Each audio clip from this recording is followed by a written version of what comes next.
Hello, everyone, to the honorable and benevolent, lovely speakers from the Philippines, to our very enthusiastic, supportive, and active participants, to Team IGP, good evening, good morning, and good afternoon. Welcome once again to the Institute of Global Professionals free webinar. Thank you all for joining with us in this wonderful evening. And please stay with us till the end. I am your host for tonight's webinar and at your service. I would like to take this opportunity to say thank you to Team IGP to be associated as a global member, and I feel honored and privileged to host this webinar. It is my delight to welcome you all to the Institute of Global Professionals free webinar. It is my humble request and pleasure to all of you to stay with us till the end, for I am sure you will have many takeaways and payoffs from this webinar that you will use in your professional and everyday lives. Each time, you can like and comment in the comment box section below. Don't forget to share, tag, and mention your friends in the comment box. So let's watch together and learn together because we believe that power is gained by sharing knowledge. Now, every day, some new participants join with us. So let me give a little background about Institute of Global Professionals.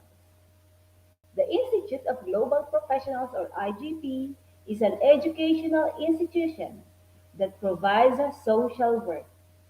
It serves students and community, providing holistic social work and education to create a proficient generation.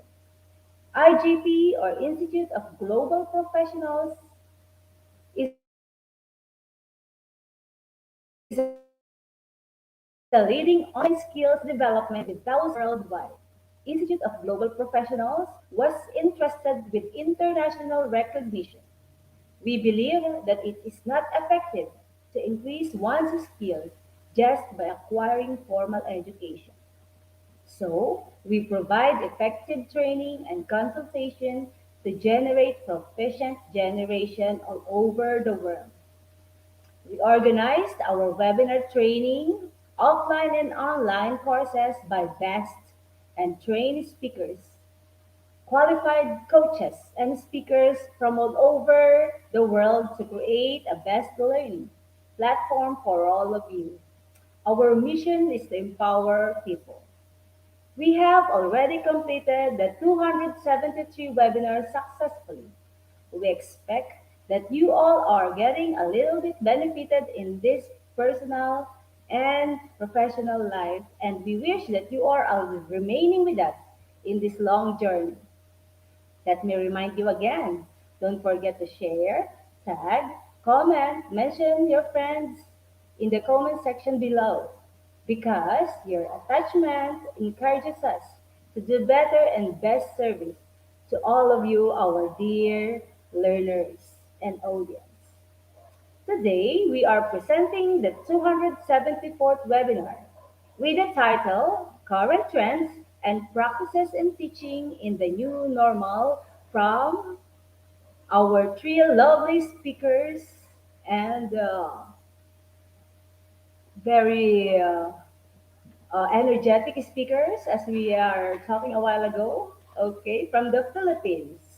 Okay, ladies and gentlemen, please let us all give a warm welcome to our speakers as I will be introducing them later, okay, one by one.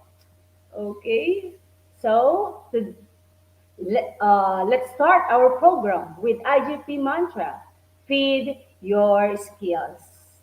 Okay, now for our first speakers, Dr. Christina Codal Tolentino from Tarlac. Let us all welcome Madam Dr. Christina Codal Tolentino. Welcome again, Mom Christina. Thank you, ma'am. Thank you, ma'am. And Yes. um, The floor is I would yours, like to madam. greet. Thank you, ma'am. I would like to greet everyone a good morning, afternoon, and evening to all present in the different platforms of this international webinar. I would like also to greet you in our language. Magandang umaga, tanghali, at gabi. In our own dialect at Tarlac Province, Maya Paabak, Ugto, Bengi, for Kapampangan. Before I will start, I would like to introduce myself. I am Cristina C. Tolentino, a graduate of Doctor of Philosophy, major in Educational Leadership at the University of St. La Salle Bacolod. I am a Master Teacher 1 and designated Senior High School Subject Group Head of Technical Vocational Education track at Benigno S. Aquino National High School. I was awarded as Division Outstanding Teacher in the school year 2015 and 2016 at SDO Tarlac Province, Philippines.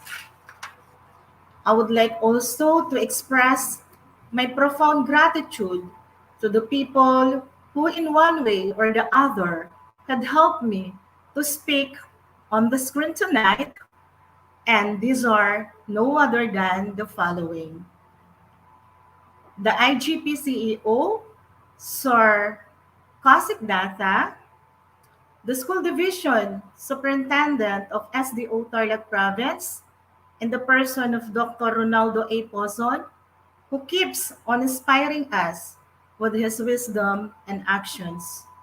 The Regional Supervisor in Mathematics, Dr. Nestor Pinuesca, and also our Educational Program Supervisor in EPP TLE, the energetic Dr. Nancy C. Dolorosa. To our school principal, Dr. Nelio Y. Andres, who is a transformational and a servant leader. And lastly, but not the least, Sir Redentor B. Tabamo, the OIC Assistant Principal of Senior High School, the one who recommended us to Sir Kasek the Data. Thank you, sir. COVID-19 pandemic brought a tremendous transition in many aspects of our lives, not only in our country, as well as all over the world. And one which was greatly affected, aside to the economy, is our education system. Teachers and learners, even higher ups in the educational system, were greatly affected. However, our lives and education must not stop. It must be continued.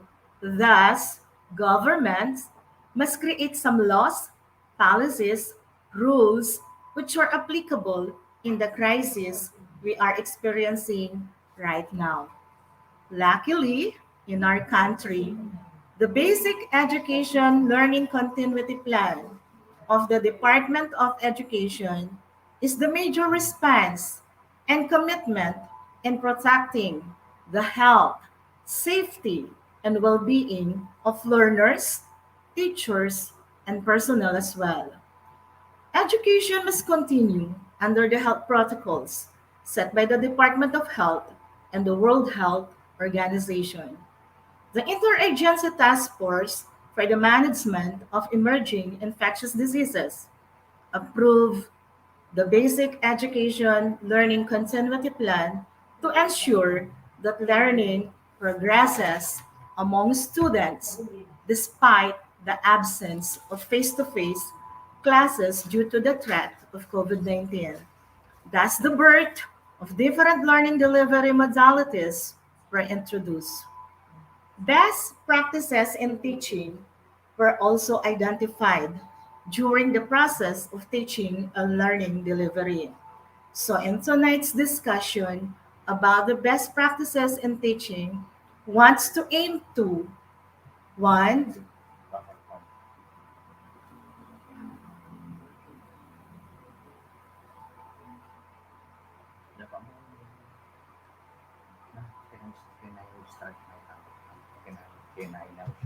can I can I now show my PowerPoint, ma'am? Yes, Okay, so madam. Yes, thank no. you, ma'am. The floor is yours, madam. Thank you, ma'am Anne. So these are now the objectives of this webinar. Number one, identify some best practices in teaching in the new normal. And number two, discuss its best practices in teaching. And then lastly, apply the best practices in our daily routine in the teaching and learning process. To understand what is the topic all about, let us define the term best practices.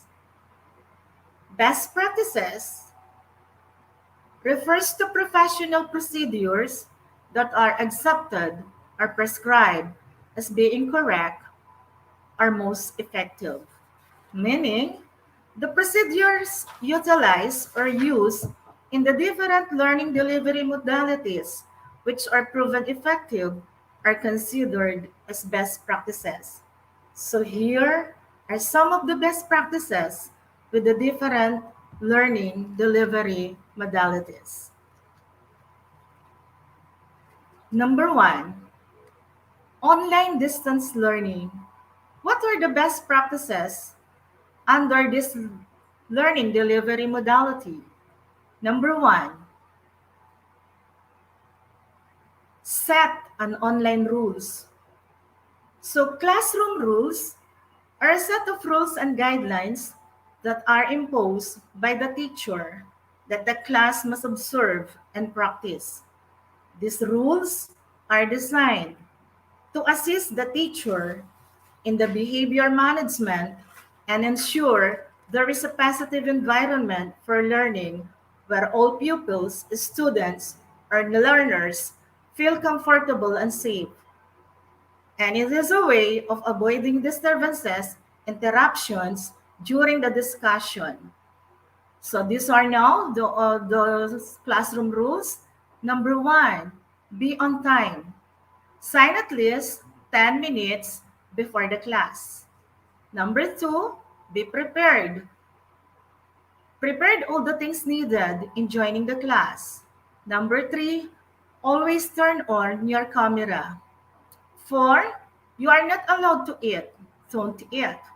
And number five, you need to dress appropriately.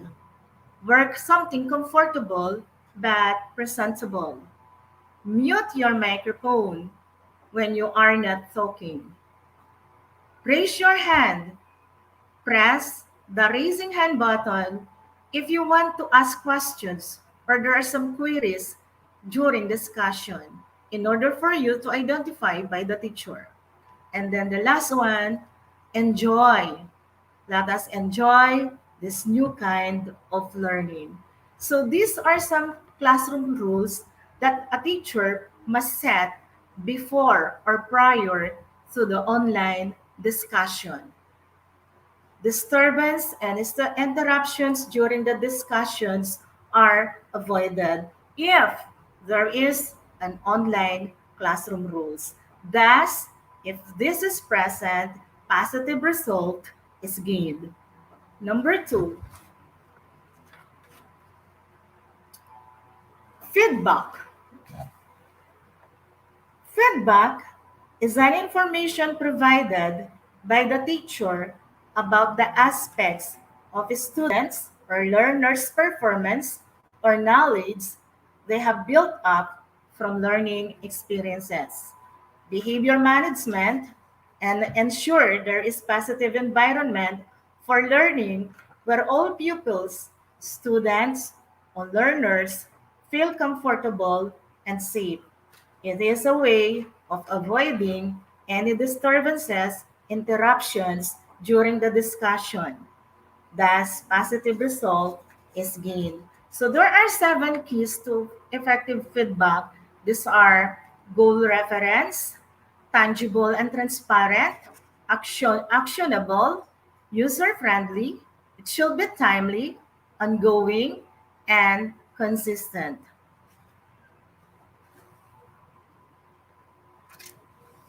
Feedback is an information provided by the teacher about the aspect of the student learners or knowledge they built up from learning experience. Feedbacking is an essential part of effective learning. It helps students understand the subject being studied and gives them clear guidance on how to improve their learning. Feedback moment is also essential for students' growth as it favors self-awareness, increases learning possibilities, and improves performance.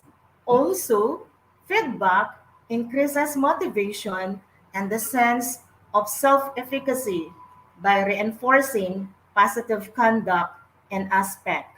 Through online distance learning, this is easily achieved or accomplished. Number three, giving awards. So this is very important. And very effective.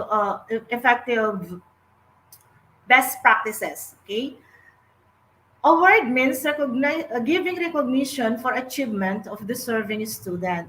So there are four reasons why we need to reward our students.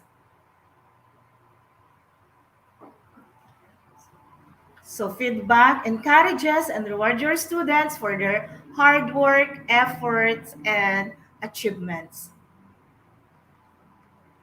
So these are now the reasons why we need to give feedback or award, or I'm sorry, reasons of giving awards or recognitions. Number one, enhances self-esteem. If you give award, rewards, recognition to the achievements of our learners, they develop their self-esteem. Number two, motivates students. Of course, it's hard to put work into class projects, assignments, and classwork when you feel like there is nothing in it for you except a letter or a number. Through a reward system, student will immediate recognition to look forward to motivate students to learn is one motivating students to learn is one of the issues teachers face and having a problem. Reward system can resolve this problem. So if you want to motivate our learners, we need to give them rewards, awards, or recognition. And then number three, in order for them to be inspired. Number three, completes homework and projects. Homework can seem like obstacle to some students, but they can't digest the content they learn in class without homework, which is true.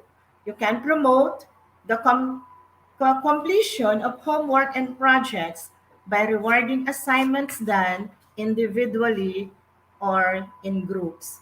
So we need to, if the learners work individually or work in group, we need to give them reward or we need to recognize them after finishing their assigned tasks. And then number four, improves classroom environment or behavior. Appropriate student behavior improves the overall classroom experience in many ways. For one, students feel comfortable doing work if everyone else is doing it. Also, a teacher get comfortable allowing them to concentrate on the lesson and interactive activities. By rewarding those who follow classroom rules like kindness between peers and following safety measures, you incentivize your student to perform better in class. Next, assessment via Google Form is another best practices on the online distance learning. Assessment via Google Form is giving assessment utilizing the Google. Utilizing the Google form makes the task of the teachers easier and faster due to instant test results are given or provided. No need to check and compute the score of each student as long as you feed the right information needed in accomplishing the Google form. As well as the next one, as well as submitting output via Google Drive. It's like giving assessment by Google Form, wherein instant result are ready. So therefore, these two, Google Drive and Google Forms, or Google Forms and Google Drive, makes the task of the teacher easier and faster.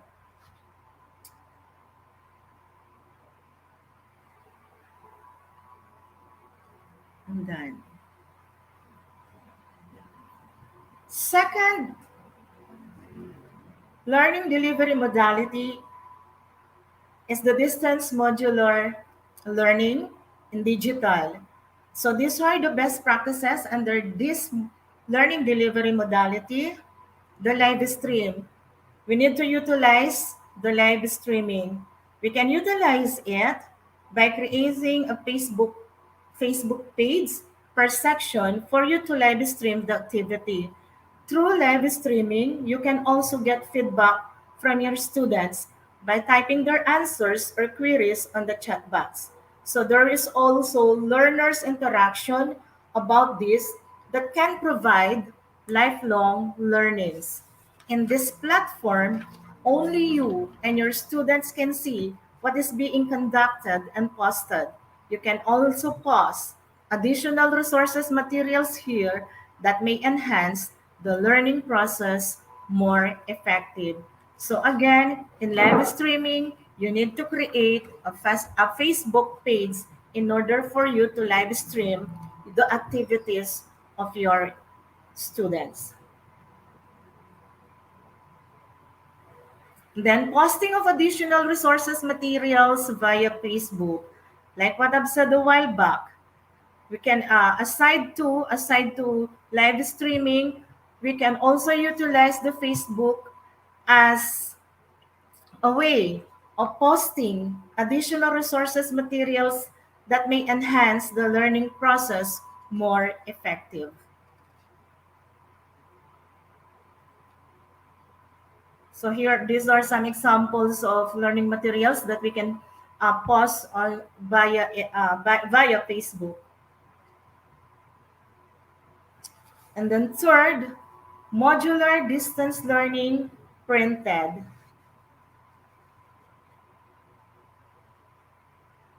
So here, in the modular distance learning printed, we need to print the modules or the self-learning materials for the students. Those who do not have, those who do not have the gadgets, we need to print their learning modules. So here, one of the best practices that we can do during the printed module, we can we can discuss via messenger. No, if we want to discuss, if we want to enhance the learning ability of our students, discussion through the use of messenger, you can exchange text messages about the lessons, which can clarify things and make the lessons to the students easy to understand.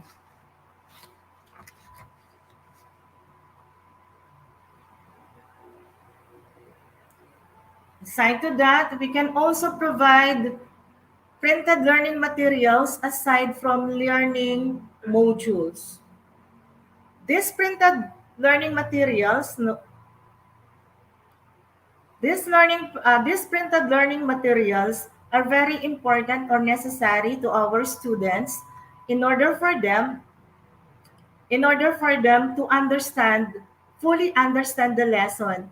Teachers must be resourceful and committed of providing quality education by giving supplementary materials which are easily understood by the learners according to their level of ability to ensure that no learners is left behind.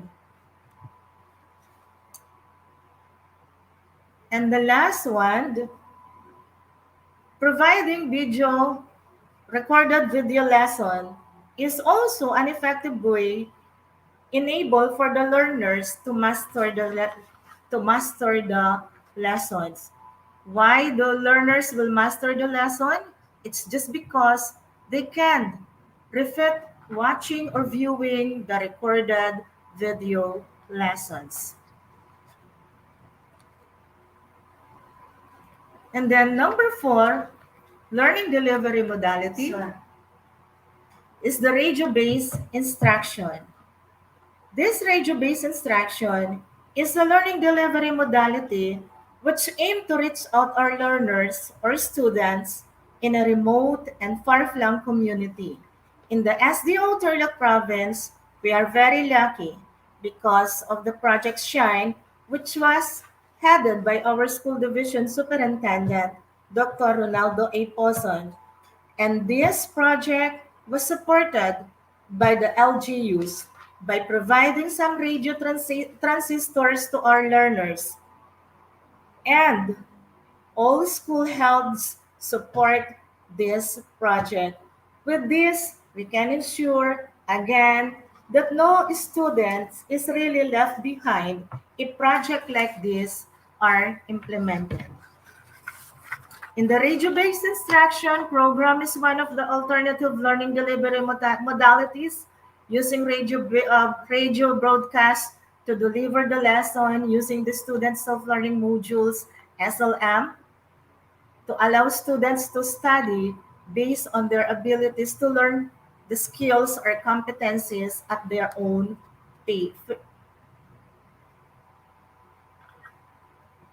Lastly, not yet, thank you.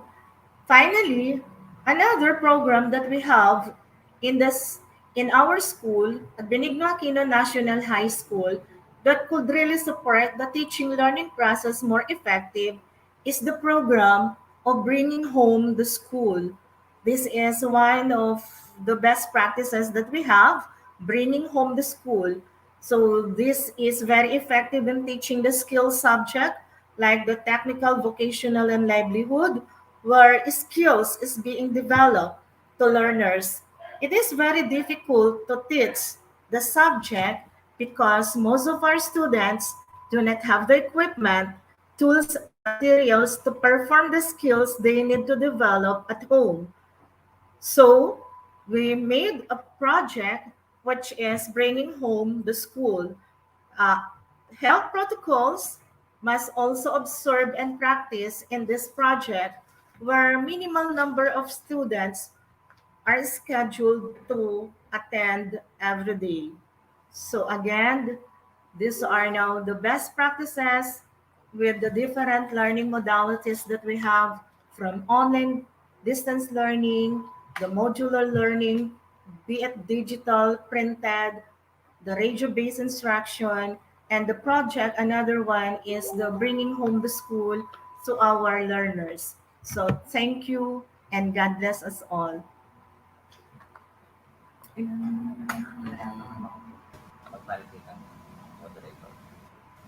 Okay, thank you so much, Dr. Christina Codal Tolentino, for that very informative, okay, topic, okay. What you've shared are these. Let me just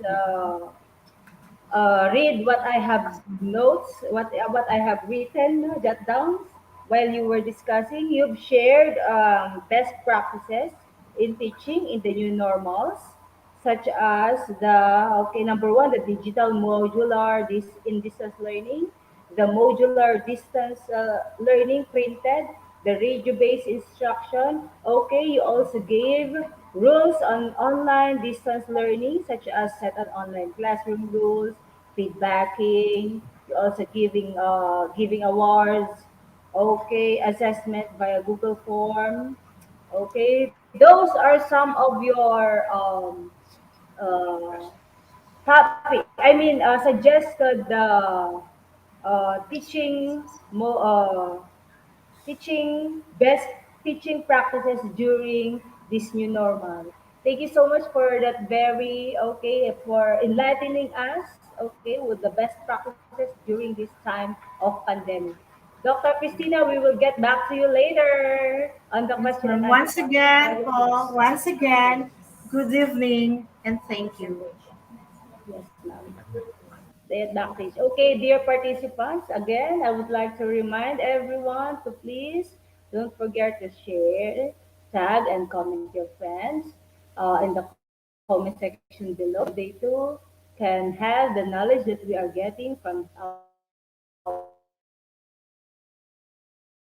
dear international speaker is also from the Philippines, a co-teacher of Dr. Christina Cadol Tolentino, teaching also at Benigno Aquino National High School. Okay, a graduate of Masters in Education. Ladies and gentlemen, let us all welcome Madam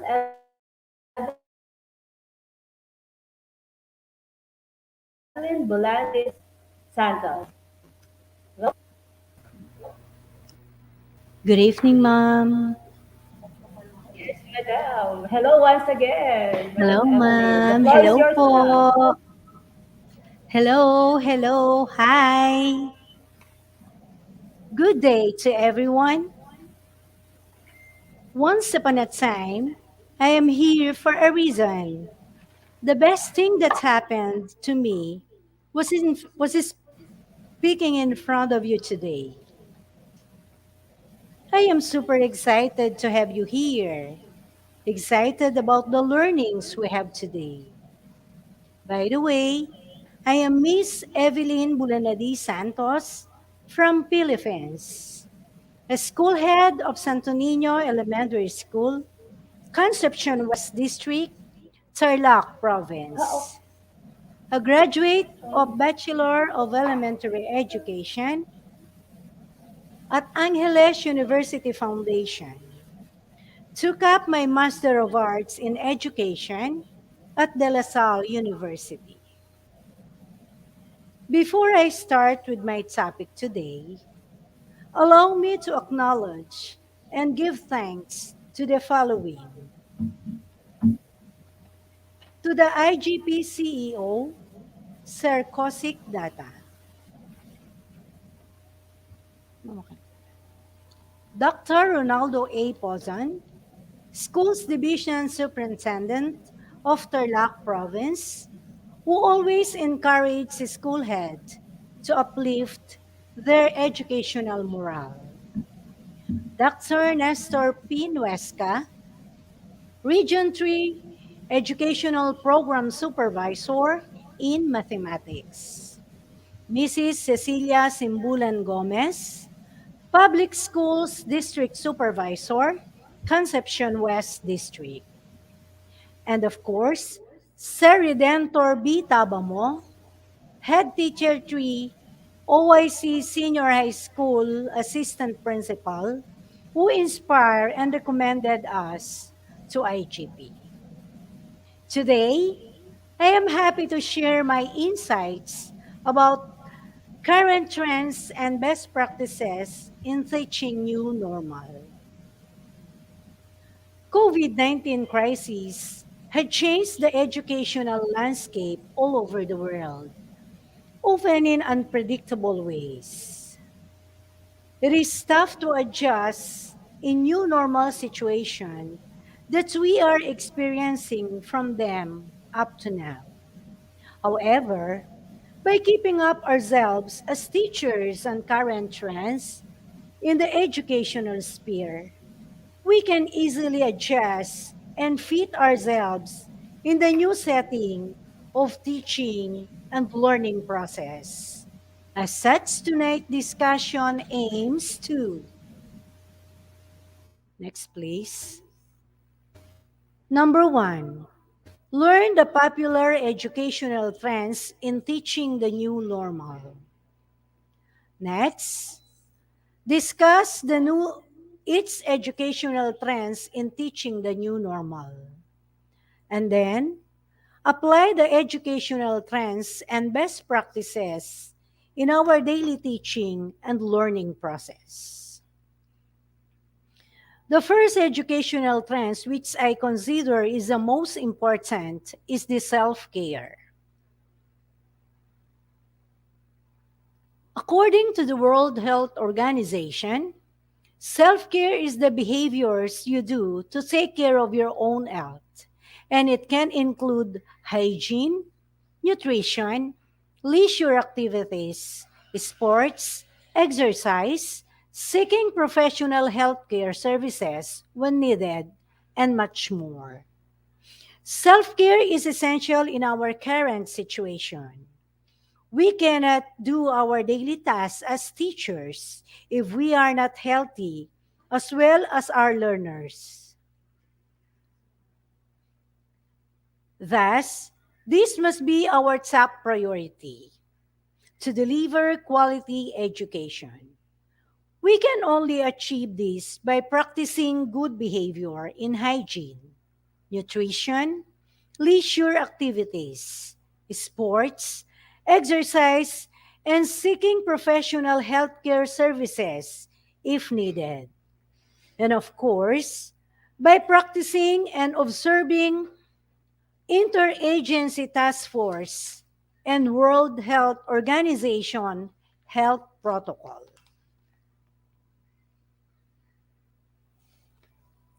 Mommy says. The following,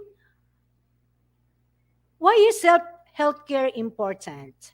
Self-care is important because this will encourage us to maintain healthy relationship with ourselves and transmit the good feeling to others. In our present situation today, we need to promote health, prevent health disease, and maintain physically, mentally, and emotionally healthy because we cannot deliver an excellent teaching learning process when we are weak. As we go down to the teaching and learning situation and become effective delivery of knowledge, we have to consider the different areas of self-care. The first one is physical self-care. Next is psychological self-care. Next is emotional self-care. Next is social self-care. To be followed by professional self-care. Next, ma'am. Environmental self-care, spiritual self-care, and financial self-care.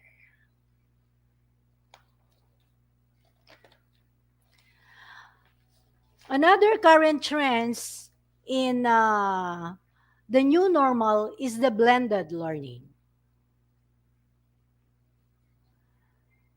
Blended learning refers to the practice of using both online and in-person learning experiences when teaching students, also called hybrid learning and mixed mode learning.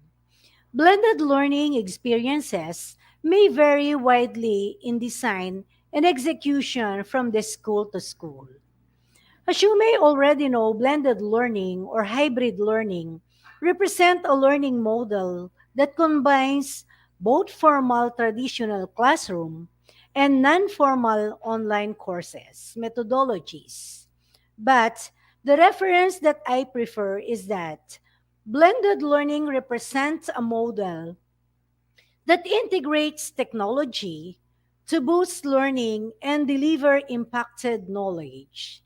For example, a student might attend classes in a real-world classroom setting and then supplement the lesson plan by completing online multimedia coursework.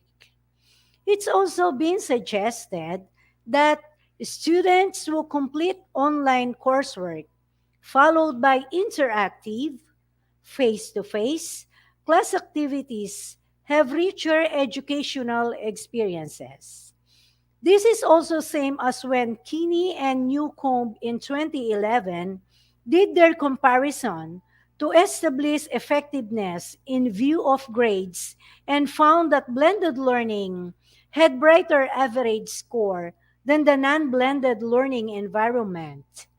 Garrison and Kanuka in 2004 examined the transformative potential of blended learning and reported an increase in course completion rates, improved retention, and increased student satisfaction. So, meaning to say, there is a learning that is really impacted. Another trend in the new normal is the personalized learning. Personalized learning is an educational approach that aims to customize learning for each student's strengths, needs, skills, and interests. Personalized learning individualized instructions, personal learning environment, and direct instruction all refer to effort to tailor education to meet the different needs of students. Each student gets a learning plan that's based on what they know and how they learn best. Each student is given differentiated instruction based on their personal learning characteristics. Customizing the learning experience and tailoring that the student needs means each individual gets the right kind of education based on how they learned and what interests them. Personalized learning normally involves students in deciding their own learning process. This teaches the students vital skills that will serve them throughout their lives. For example, sharing in goal setting helps the students develop motivational and reliability. Another, engaging in self assessment helps students develop self reflective abilities. And then, determining their best learning activities helps students develop self advocacy skill. Another current trends and issues in new normal is the STEAM education. STEAM education is an approach to learning that uses science, technology, engineering, the arts, and mathematics as access points for guiding students' inquiry, dialogue, and critical thinking. It is an integrated approach to learning that encourages students to think more broadly about real world problems. It helps students to ask questions, connect dots, solve problems, think creatively, and be innovative.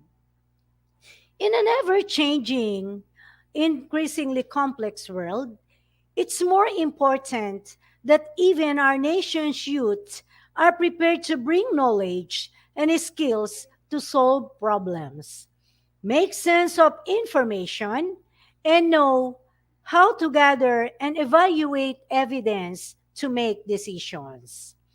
The end result are students who take thoughtful risks, engage in experiential learning, persist in problem solving, embrace collaboration, and work through the creative process. Next is the Genius R. Genius R is a fairly new educational technique that allows students to work on self-paced and self-chosen projects for an hour each day.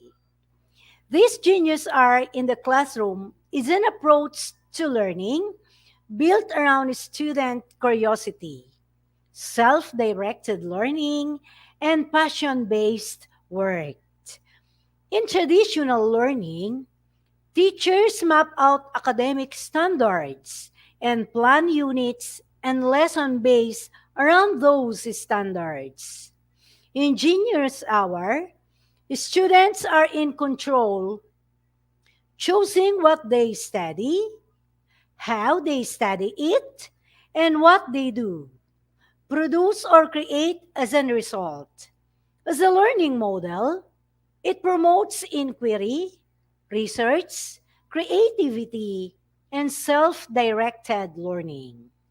For example, when fourth grade teacher Paul Solars introduced the idea of Genius Hour to his class, most of his students were thrilled, but one of them broke down in tears. The idea of open ended time to pursue personal passions was simply overwhelming to the boy who was autism spectrum disorder and loves routine. He said, I hate this.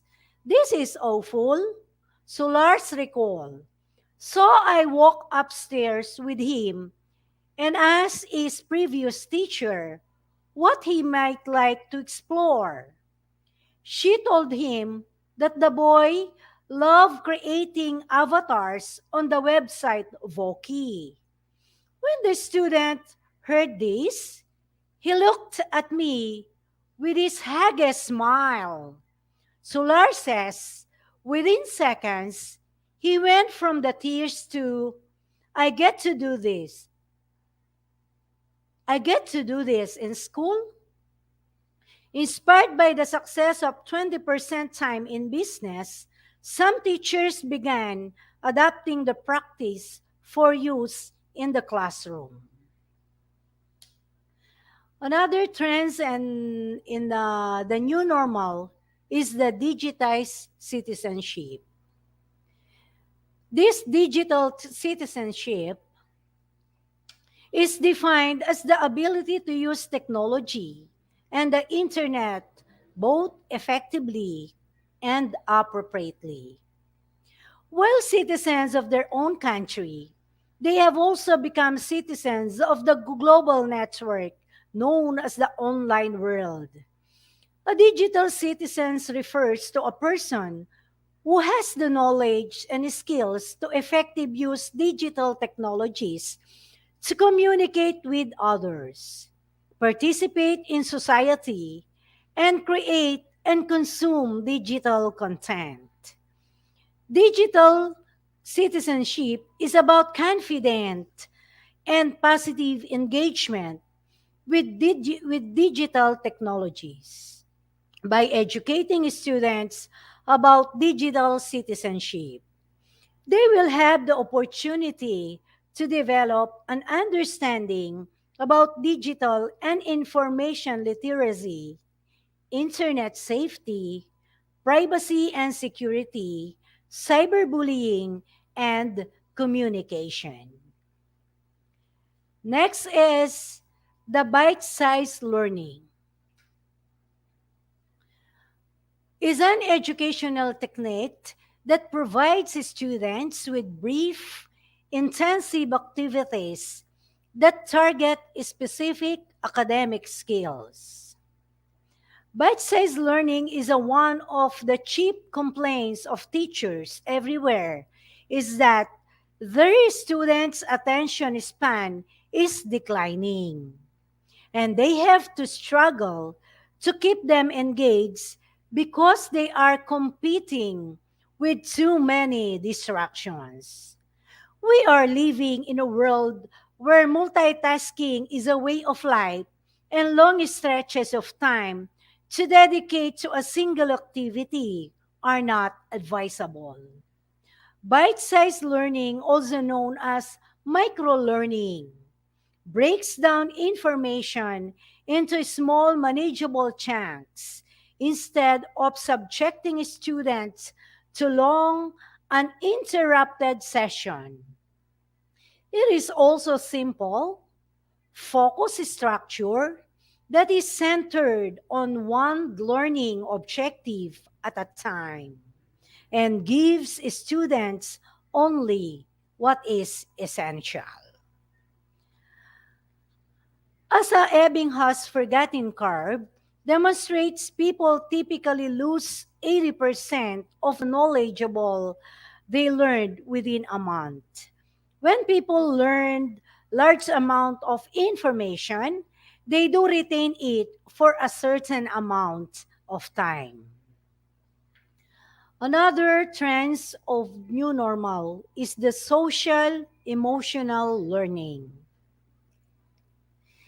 This is a process of developing self awareness, self control, and interpersonal skill that are vital for the school, work, and life success.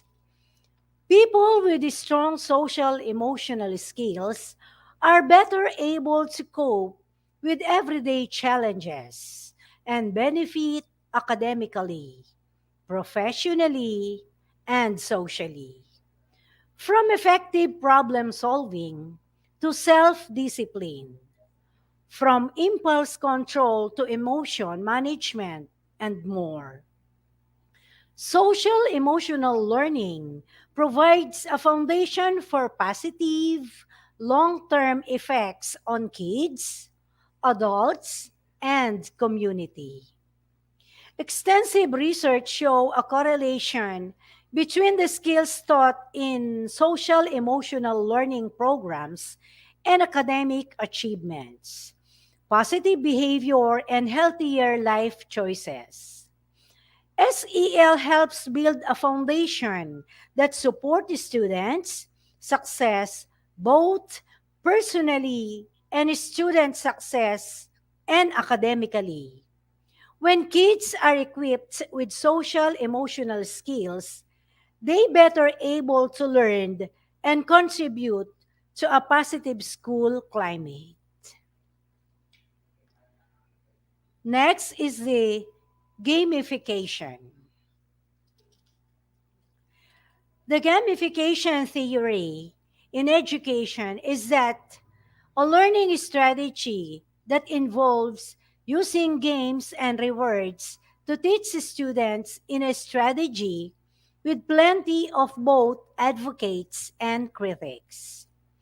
The gamification theory in education is that learners learn best when they are also having fun.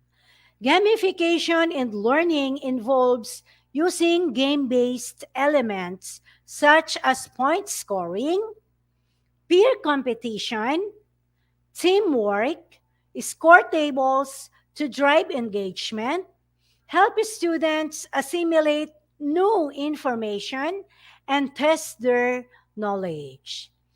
Gamification is the integration of game elements like point system, leaderboards, badges, or other elements related to games into conventional learning activities in order to increase engagement and motivation. For example, an online discussion forum for a physics course might be gamified via a badge system. Students may be awarded a Ptolemy badge after they have made 10 posting, a Galileo badge after 20 posting, Kepler after 30 posting, Einstein after 40, and so on. In ideal game field learning environment, students can see the online badges that their peers have earned to create a sense of camaraderie or competition. In this way, learners wanted to prove more about themselves and therefore they are engaged in the lesson while still enjoying. And of course, the last but not the least trends is the experiential learning. Is a strategy that, according to UC Denver, Experiential Learning Center allows students to develop knowledge and skills in a setting outside of the classroom. For elementary students, options for experientials. This experiential learning is the process of learning by doing. By engaging students in hands on experiences and reflection, they are better able to connect theories and knowledge learned in the classroom to a real world situation. Experiential learning opportunities exist in a variety of course and non course based forms and may include community service learning, undergraduate research, study abroad away, and culminating experiences such as internship, student teaching, and capstone projects, to name a few. When a student participate in experiential education, opportunities they gain. First, a better understanding of course materials.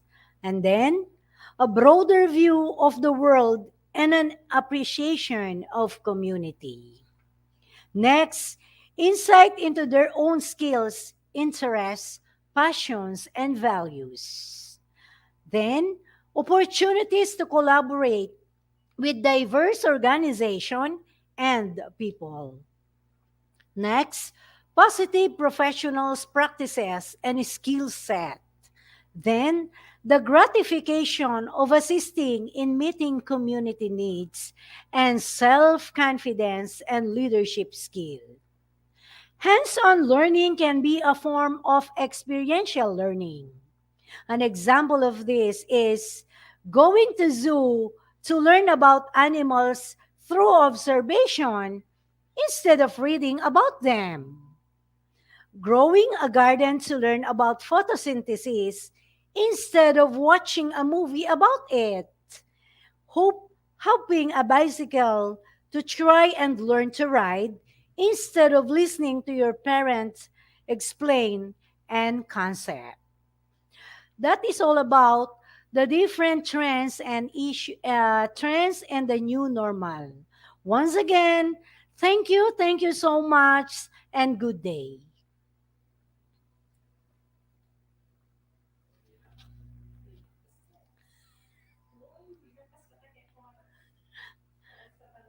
Dinabas ka ta, ma'am? Thank you, ma'am.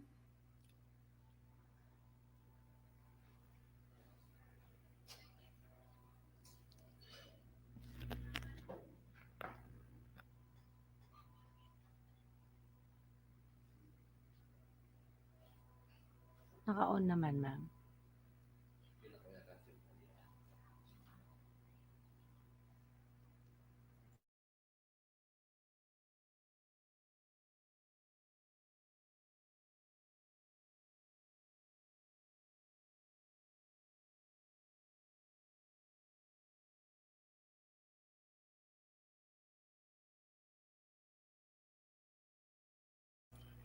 Hello, Ma'am Anne. I'm done with my presentation.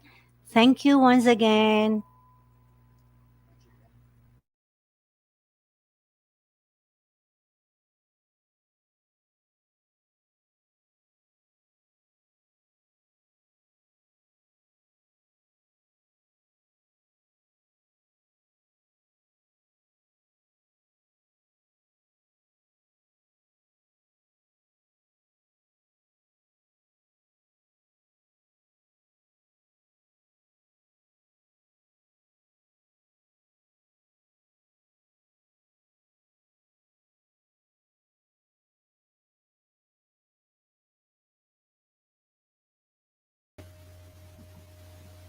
Okay, there we have it, ladies and gentlemen. Thank you so much out of Thank you, Ma'am our Anne.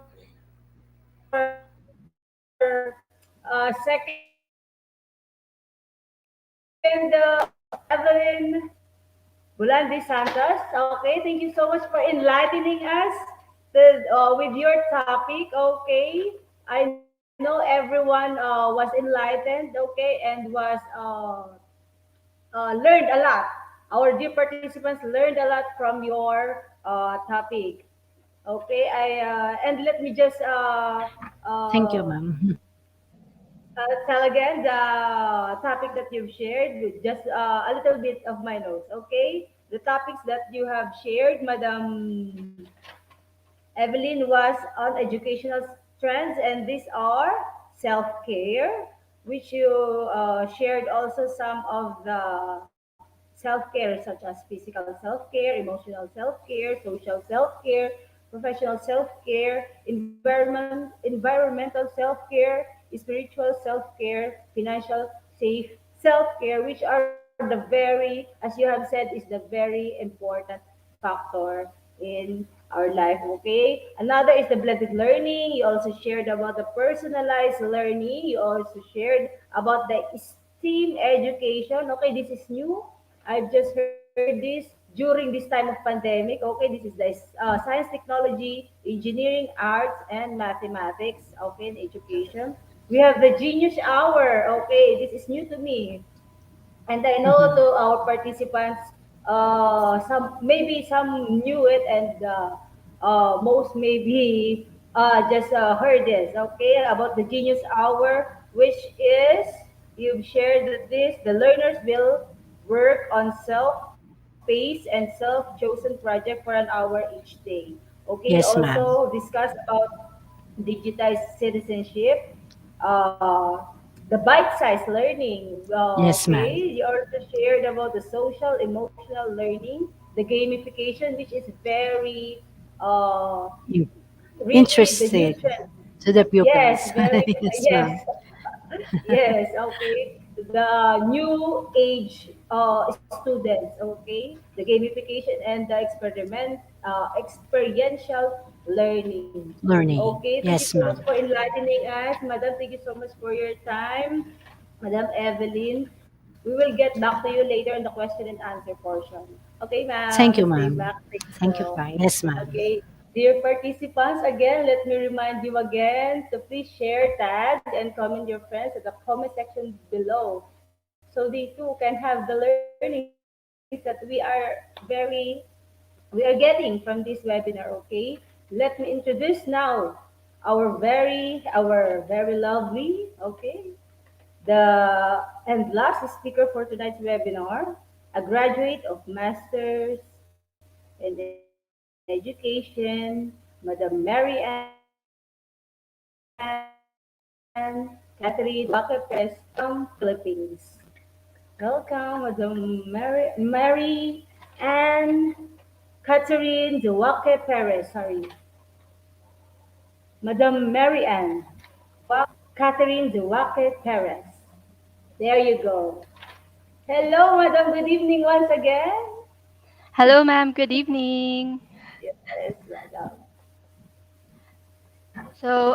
Good morning, good afternoon, and good evening, everyone. Let me also greet you in our language. Magandang umaga, magandang tanghali, at magandang gabi sa inyong lahat. So I am Mary Ann Catherine Duaki Perez, the third speaker for tonight. I'm a graduate of a of Secondary Education major in Mathematics at the College of the Holy Spirit of Tarlac in 2008. I also gained a master's degree in Educational Leadership from the University of St. La Salle Bacolod in 2016. And I'm currently taking up my doctor's degree in philosophy, major in educational leadership. Also, I am an appointed school ICT coordinator on learners information and school information coordinator for the junior high school department of our school, Benigno S. Aquino National High School here in Concepcion, Tarlac. So before I Okay. proceed with my topic, let me thank or acknowledge the people who made this appearance possible. Okay, I would like to thank, first of all, Sir Kaushik Data, the IGP CEO, as well as Dr. Ronaldo A. Pozon, our schools division superintendent in Tarlac province. Also, Nestor P. Nuesca, our Region 3 educational program supervisor in mathematics, my ever supportive Principal 4, Dr. Nelia Y. Andres, and of course, the one who introduced me to IGP, Mr. Redentor. B. Tabamo, our head teacher 3, and OIC assistant principal in the senior high school department. So today I will be talking about the quick response codes that could be of great help to us in teaching. Now let us look into the objectives of this session. So first is we will discover the significance of a scannable code in the new normal. And then we will be generating QR codes using Google Sheets and Forms, and then use it afterwards. So now let me give you a brief history of QR code. Okay, so the Quick Response Code, or the QR system, was invented in 1994 by Masahiro Hara from the Japanese company Denso Wave, which is a Toyota subsidiary. So the initial design was influenced by the black and white pieces of a Go board, which is a Go board game like chess. Its purpose was to track vehicles during manufacturing, and it was designed to allow high speed component scanning. So,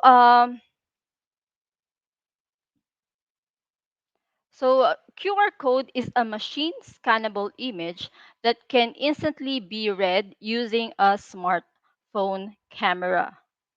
It consists of number of black squares and dots, which represents certain pieces of information, and it can be scanned at the touch of a button by hundreds of millions of people around the world that uses a smartphone or an iPhone on a daily basis. Next, we will be talking about how can we use the QR code in the new normal, especially in education. So let me state a very simple application, which is okay. Let me give you a simple application of the QR code that was proven to be of great help in our everyday life, especially during this pandemic. So let's look at the next slide. So as you can see in this slide, I encircled contact tracing. So during this pandemic, it is very important for us to know our whereabouts, especially the people who we mingled with for contact tracing. So that's, I think, the best purpose of the QR code today. So um, where are QR codes being used aside from that? So QR codes could be used as a simple text, like welcome messages at conferences. It could also be used in addresses for personal home address and business addresses. We could use it a QR code to embed phone numbers, a personal telephone number, your company's phone number, and your cell phone number. Next is an email address. You can embed your email address using a QR code instead of just giving your email address. Make it more appealing. Okay, first for personal or business accounts. Also, we could use QR codes for URLs, addresses or websites of specific web pages, especially like business or educational pages. Then we also have links to apps. So link to apps found in app stores such as a Google Play and App Store. So you'll just scan it, and then you will be automatically directed to the app that you want to install. Next are payments. So this is very convenient nowadays for payment. Now, QR codes can store information about your bank accounts or credit card and other online payment. Like here in the Philippines, we have Paymaya and GCash. So also for online accounts authentication, so websites can display a QR code which are registered user can scan with his or her smartphone and automatically log in. Next is a Wi-Fi authentication. QR codes can be used to store Wi-Fi networks and authentication details such as SSID, passwords, and encryption type. So when you scan such QR code using your smartphone, you could be automatically uh, connected to the network. Next is a two-step verification passkey. So this is very important nowadays because we have a lot of scammers all over the world probably. So two-step verification is a way for us to save us from scammers.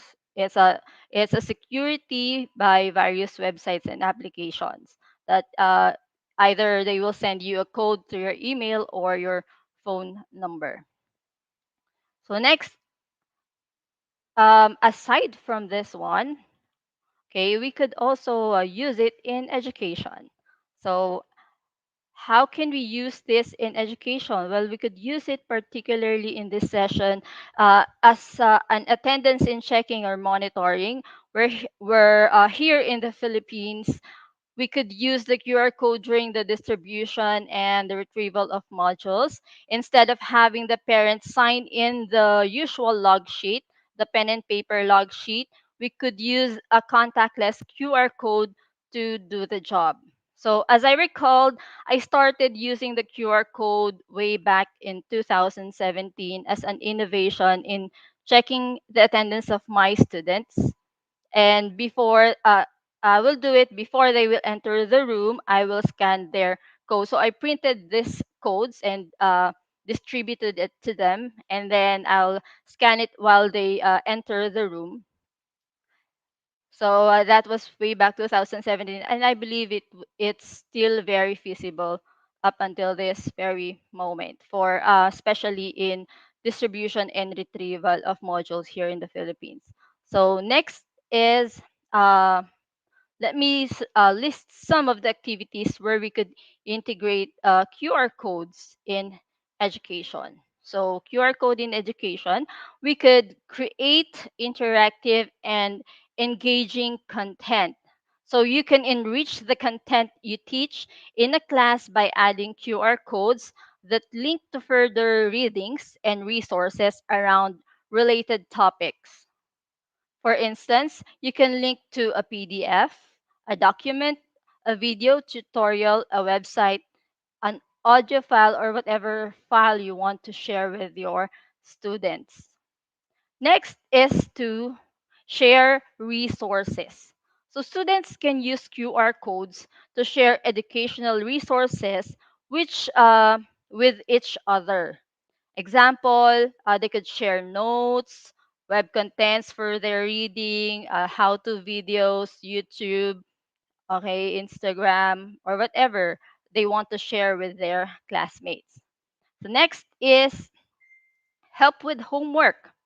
So how can we do it? So teachers can provide detailed instructions on how to tips in the form of an embedded QR code, which students can scan at home and use it to solve the homework. Instead of them copying all of the instruction, you just provide them the QR code and they'll just scan it. Next is use in classroom activities. So before in the new normal, okay, you could use it as an interactive activity instead of handing out dozens of handouts with instructions on how to work on a certain activity. You can generate QR codes with all the required information and pin them up around the classroom or send it via the messenger. Next is communicate with parents. So you could share with parents QR codes with information about a class or a school event and activities and student learning, etc. As I recall, it was aired like a couple of years ago before the pandemic in a TV here in the Philippines that um, the QR code that they provided with their students are connected to the parent's cell phone.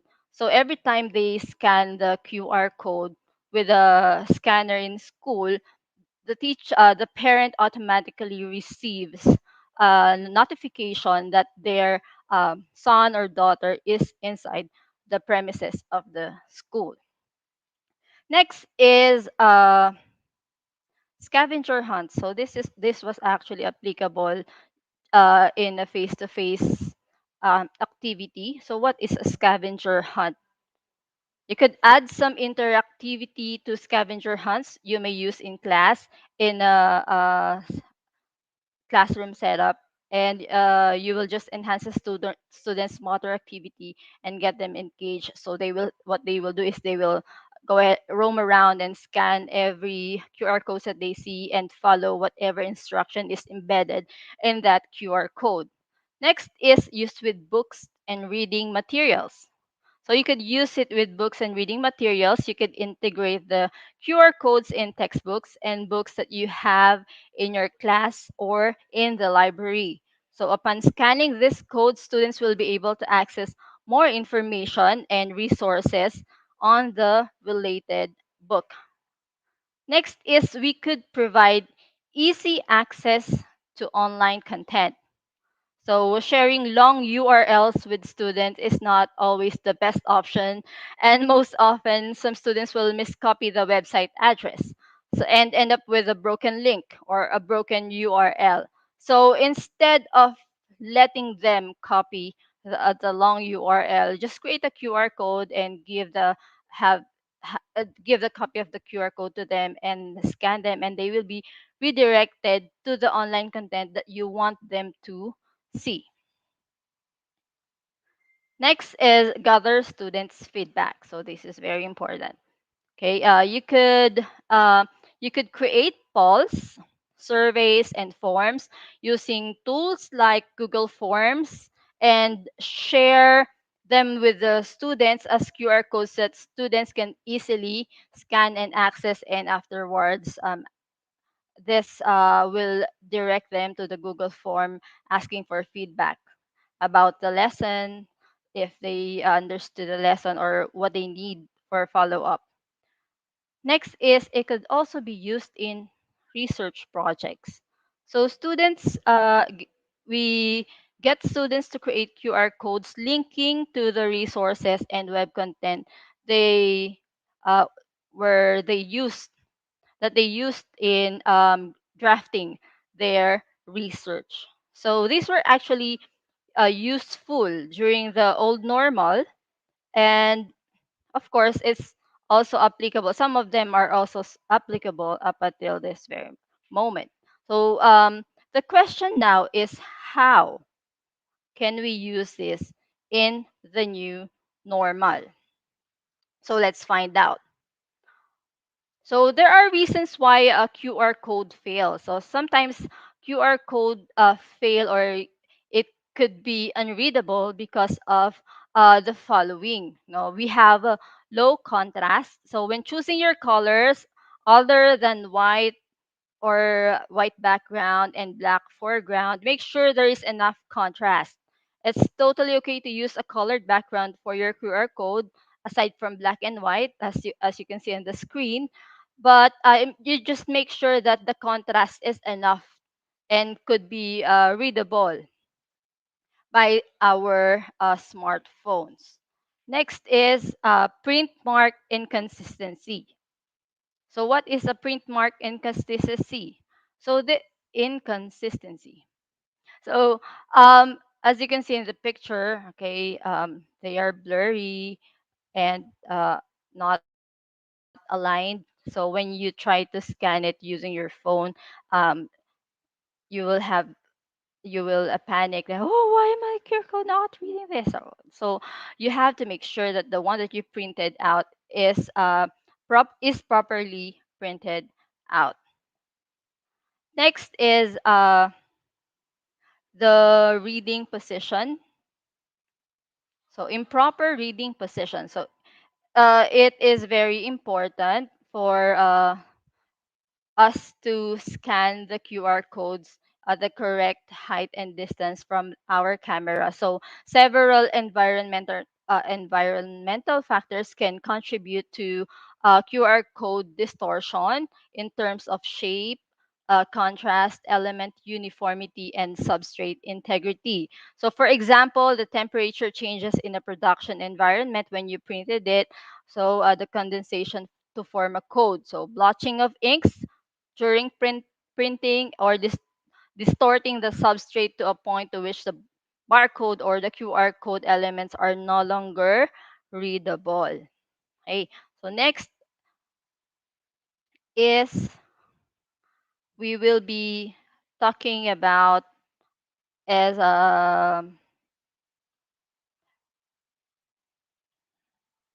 okay, so the next question is, how do we do it?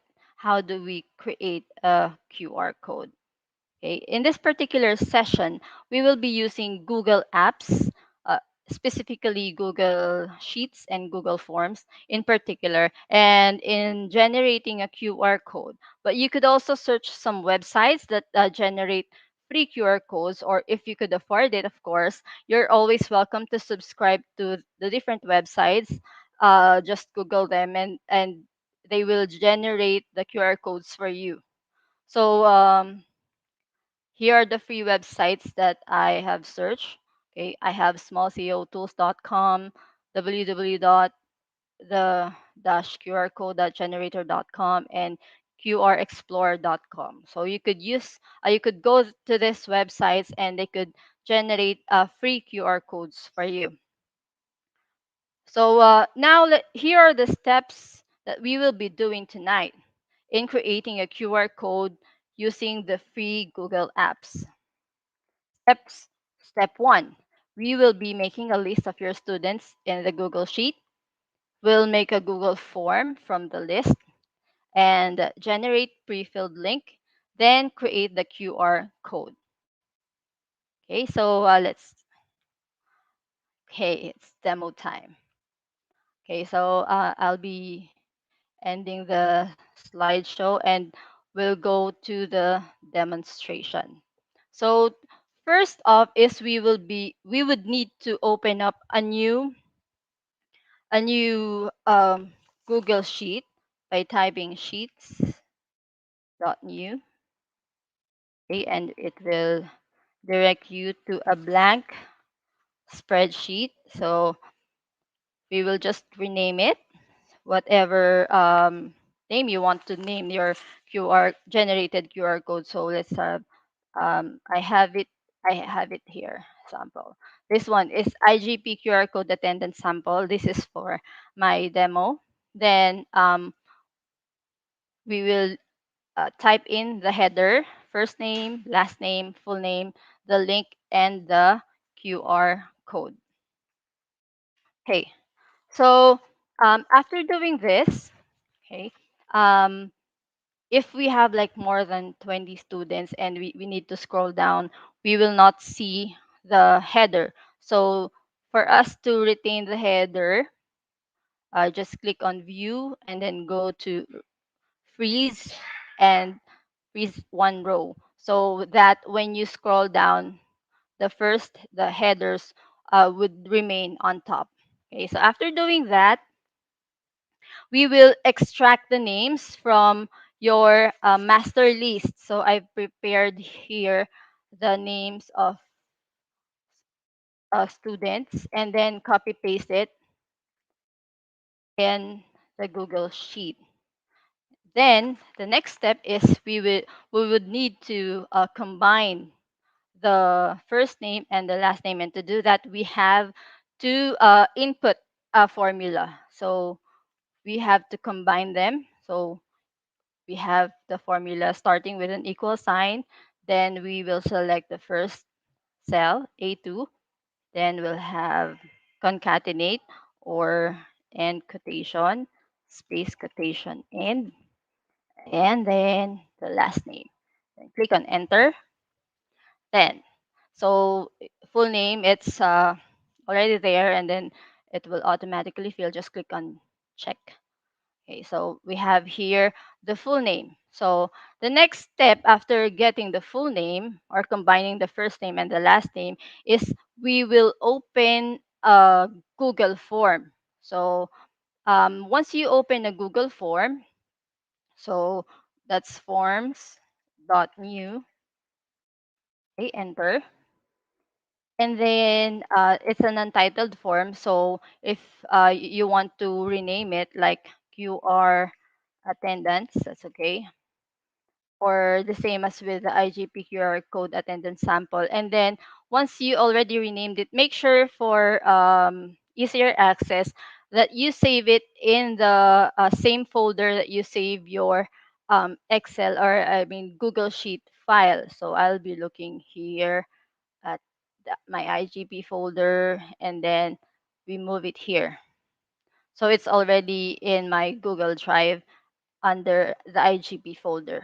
Okay, so once it's already done, we go here and then for the question, it's the name of student. And then since we copy paste the master list, copy paste them. There you go. So these are the choices. So make sure that you have the multiple choice option here, not the short answer. So it's multiple choice. So after doing that, um, we need to get the step number 3, the pre-filled link. So how do we get the pre-filled link? So we need to click on the kebab menu. So the kebab menu are the three dots here on the upper right hand corner of the Google Forms. So click on the kebab menu and get pre-filled link, and it will open up a new URL, a new URL, and we will just select one of the students here since it's pre-filled.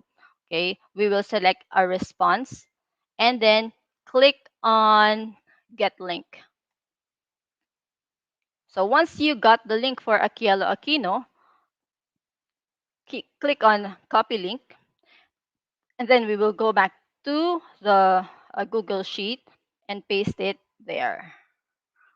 So once we pasted it, the link, you will have this one, and let's check if where will it lead us.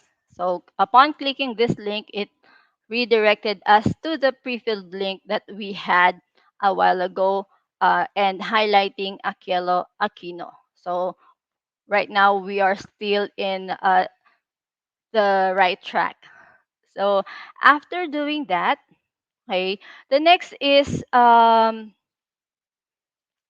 do we make it an automatic response, like when you click the link or when you scan the QR code, it you don't need to select your name, it will automatically send, oh, thank you for your attendance today. So how do we do it?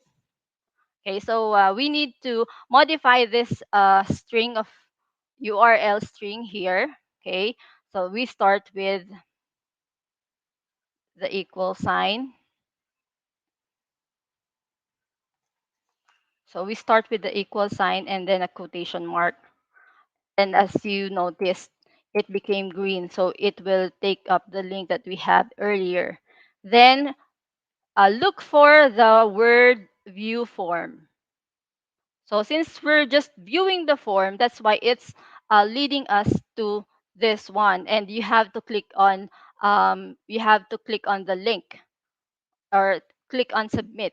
So instead of view form, okay, we will change it to form response with a capital R, from response. And then we will remove USP equals PP underscore URL end. So we'll just delete it. So it's deleted.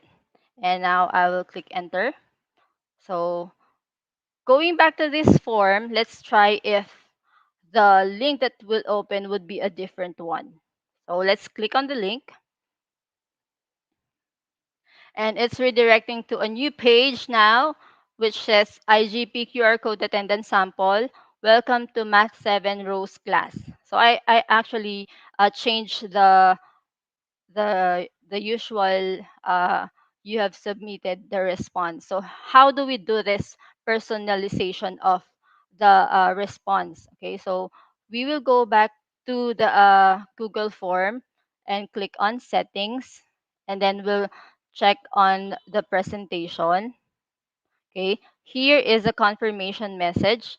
So you just click on edit and just change it. Thank you for attending our math class today. So I change it and let's save it. Now let's try to check if we will have a different confirmation message. So let's click on the link. So thank you for attending our math class today. Okay, so it was changed.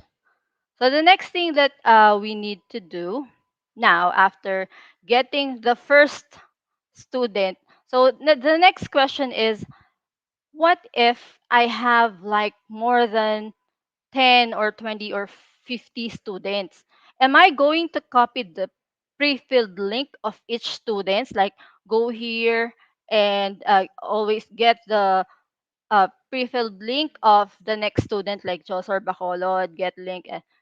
Um, will I be doing that? That would be tedious. So how do we do it? So we would still be focusing on the link. Okay, we'll be focusing on the link and edit it some more. Okay, to be for it to be more automatic. So as you can see here, okay, from the this strand, we have here Aquilo and Aquino. Aquilo is located at A2 and Aquino is located at cell B2. So we will be changing that so that we will just drag and drop and everything will be automatically given. Okay, so how do we do it? So from there, so we will delete Aquilo first. Okay, from the equal sign, okay, Aquilo and then quotation mark and the and end sign, and then we will select A2. Then after that, we will type in and quotation, okay, and then plus we will be adding Aquino in B2 cell. So let's remove Aquino, and then we'll have the quotation and the last name, and then we will click on enter. As you can see, it has an autofill suggestion. So let's just click on the check button here. So automatically they are all there. So let's try the second one if it's working. Okay, it's working. The third one, last one, I'll try this one. Okay, so it's also working. The first three are working. Now, after getting all the link, we are now ready to create or generate the QR code. And to actually do this, now we have to create another formula for the image of the QR code to appear here in the Google Sheets. So we will just search the API of the QR code. We'll just go to google.com and then just type in QR API. Then we'll just select the first one that you will see in the search result. So there. So you can create QR code on the fly with the URL get request.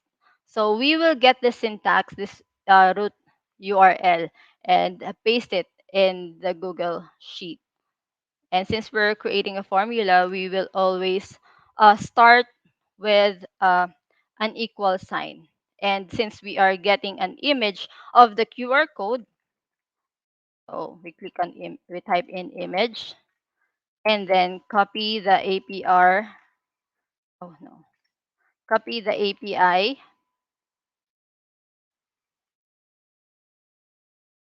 of the QR code. Okay, and then we will check on the parameters of the QR code. So here are the parameters that we would be using or adding in our Google Sheet. We have the first one. I'll just copy it. So just copy it, and then we will add the second um, parameter, which is the image size. So since we're adding a new code, we will add the end sign, and then add the one that we pasted. So whatever width or height that you want. I prefer 150 by 150, and then we'll get the third parameter, which is required. So the first three are required. So uh, we'll go here, we'll go back here and adding another parameter, we type in end and paste it. So what is our data? So the data that we will be looking would be the link. So how do we do it? So we'll just equals and then add what link, this one, and then click on enter. Oh, there's an error. Formula phrase error.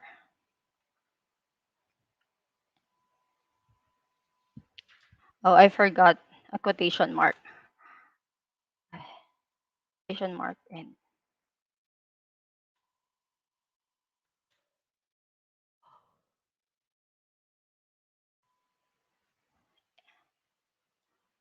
so here. What, why is there an error? So I have here first, then the QR, CHR, and CH.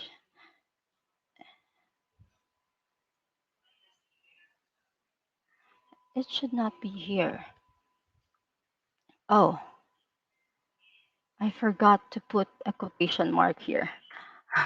Okay, so there you go. So from there, this formula, we already generated the QR code.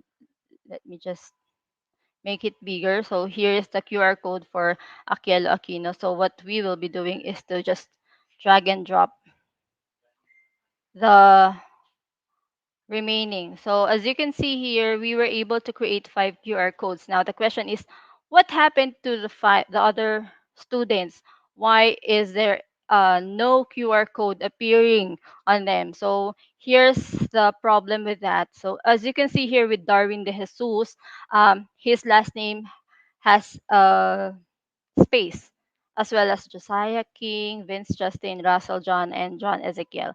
So what we will be doing here is we'll remove the spaces and probably change them to a hyphen or a dash. So find sheet and then replace it, find a space, then replace it with a dash, and then click on replace all. Okay, so click on done. So after changing the this with a with a dash or a hyphen, as you can see here, they already appeared on the screen. So now you're ready to you already have the QR code for all of your students. So the next thing that we need to do now is to check if the QR code is working. So to do this, you need to have to get your phone and then install any QR code app in your phone. So I have here a QR scanner on my phone, and I'll try to scan the first QR code on my screen. So as you can see here, it will show you it the link and then just open the website. So when I open the website, okay lang. So when I open this website, it says IGP QR code attendance sample and the confirmation message. Okay. So now the next question after that is, where do we find this link? So we will be going back to the original Google form and check on the responses. Now, for us to for an easier access of the responses, we have to link it to our Google Sheet where we are working on.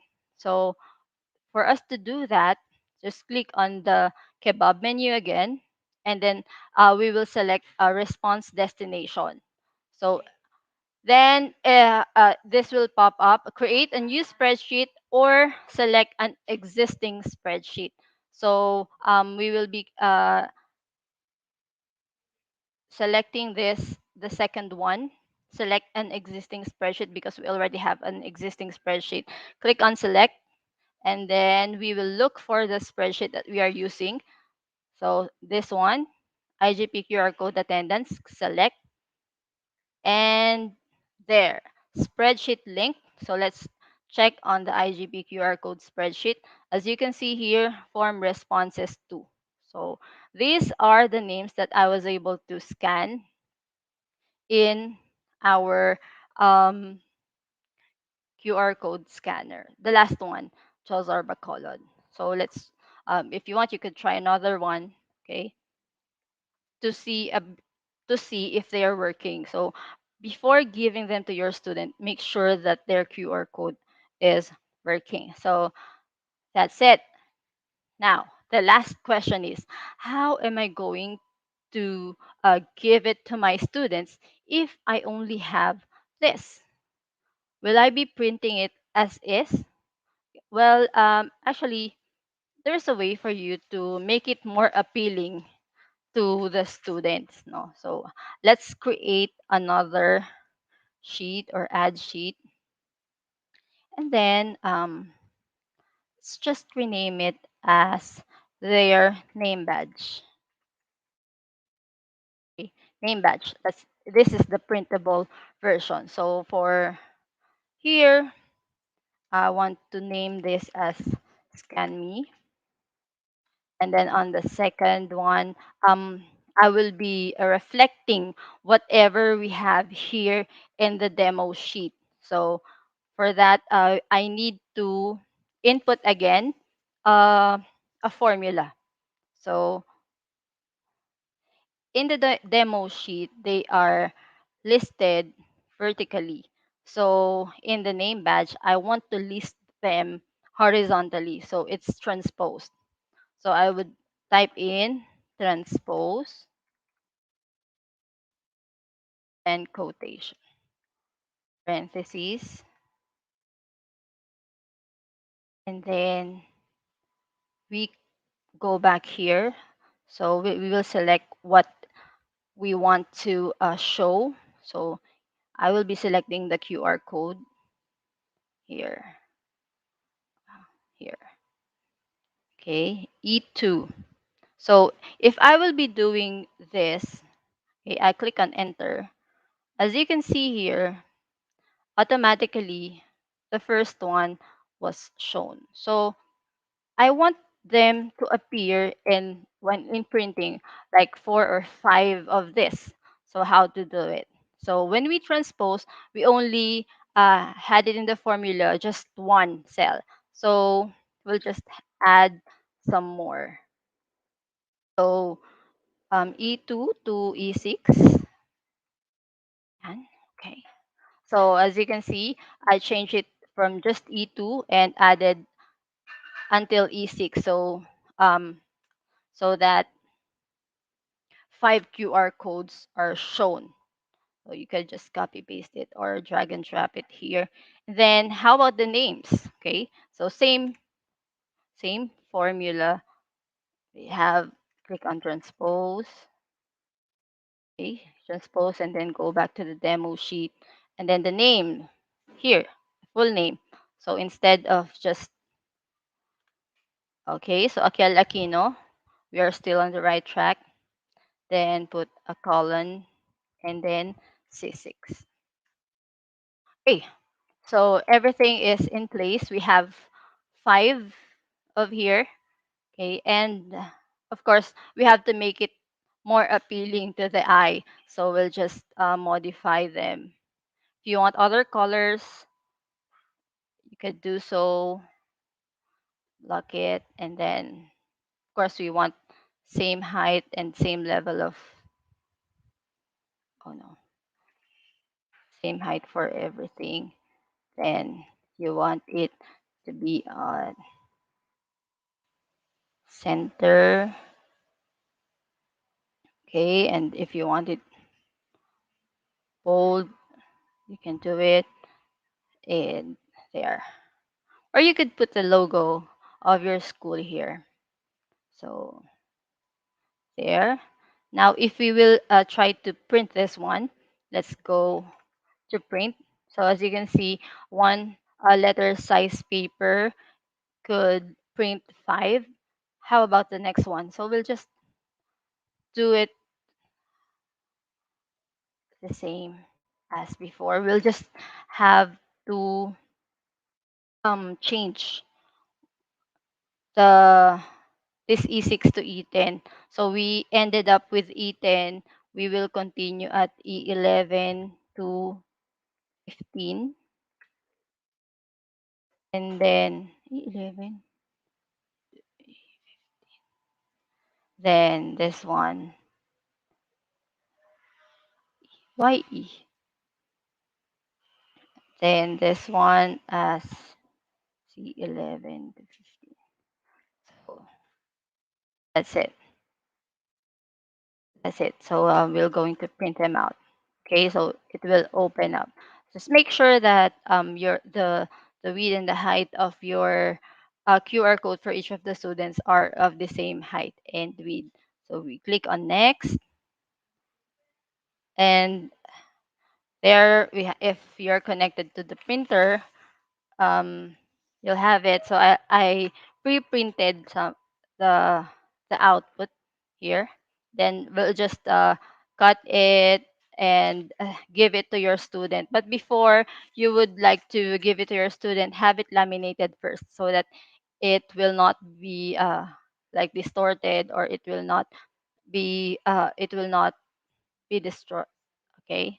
So the question is, are QR codes indestructible? Well, of course they are. If you will not take care of it, like if you spill a glass of water to an unlaminated QR code, so the QR code will be distorted. And are QR code valid for one scanning? Of course not. So QR codes are valid until it's still readable. Okay.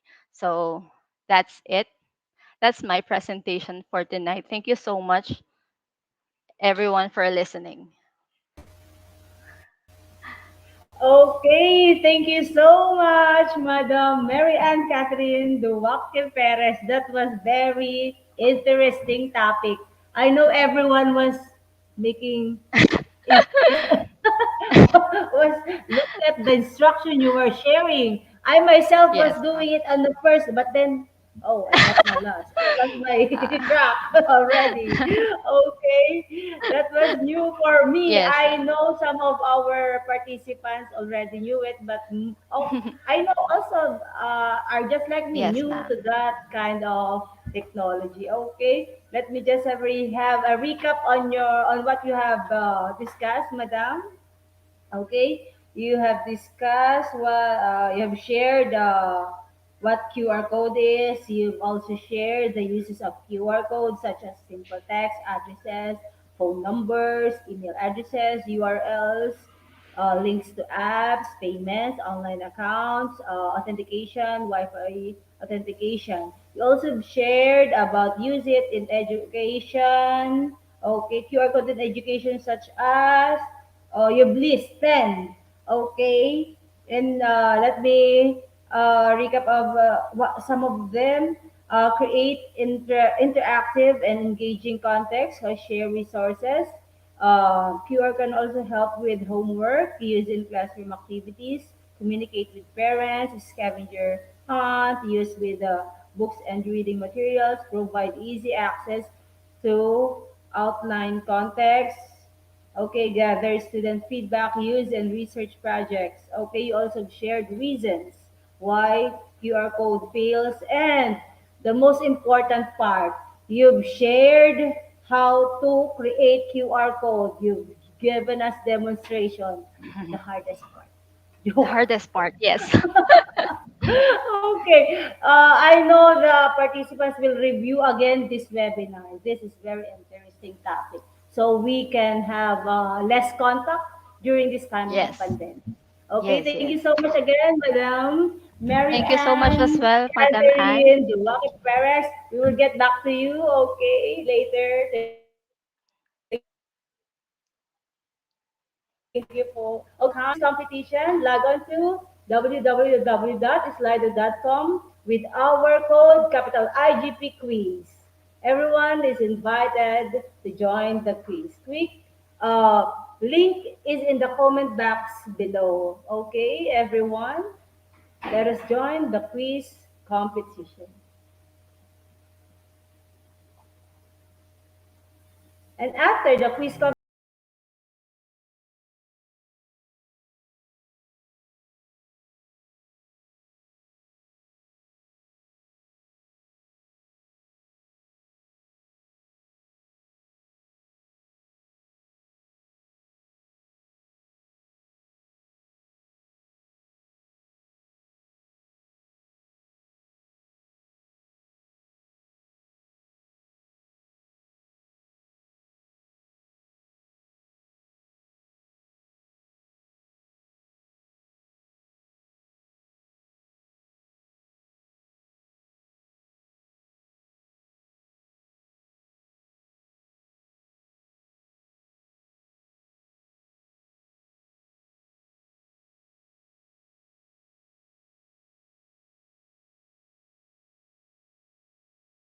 Okay, again, dear participants,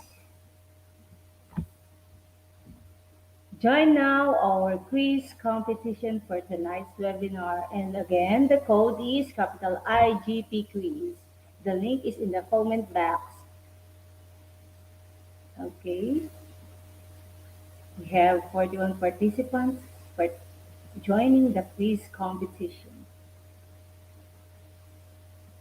Let me welcome Sir Dennis James, Ardeline Magbanwa, Renalyn Luna, Enelita Quetzor Villanueva, Bliss Palma, Romeo Larona, Junior Hilbert Legaspi, Maria Fe Guerra, Melanie Obidosa Mara, Jeffrey Salen, Mian Kate Villanueva.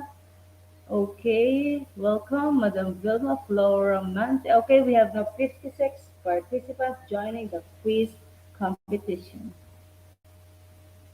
Again, dear participants, don't forget to share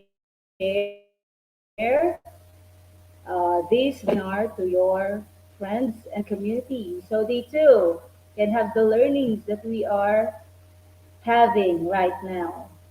Okay, we have 60 participants joining the quiz competition. I think everybody is now ready. After the quiz competition, the participants, we have the question and answer portion. And you can type your question at the comment section below, and our speakers will be glad to answer all your queries. Okay. Don't forget to mention their names. Okay. Who would you want to answer your question? Okay. Where are the questions?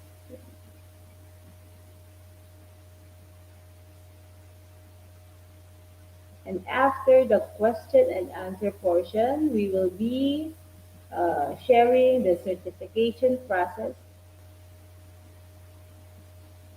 step by step in order for you to get your e-certificate. Okay. Again, we are inviting everyone to join our quiz competition. Okay, I think it is now ready. Okay, question number one. It is a machine scannable image that can instantly be read using smartphone camera. Is it quick response code or quality response code? And the answer is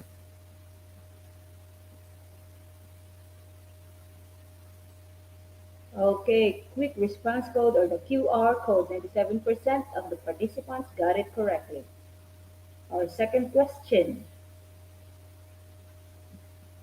Okay, Zephyrus is on the top one. How many times can a free QR code be scanned? Is it once or unlimited? No.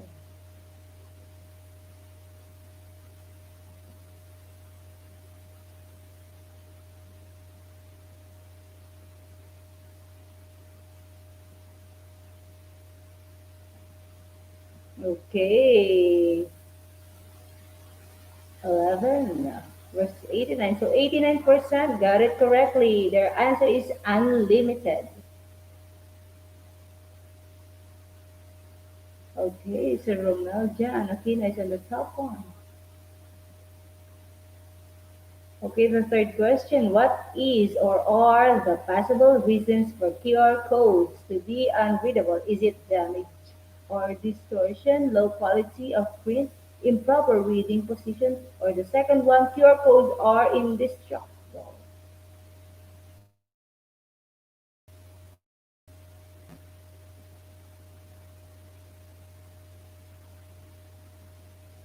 Okay, and the answer is the choice number one.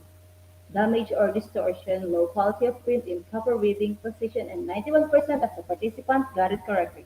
Still, Serfuruz Akbarov on the top one. Okay, our fourth question. Which school does hybrid learning? Is it blended learning or personalized learning?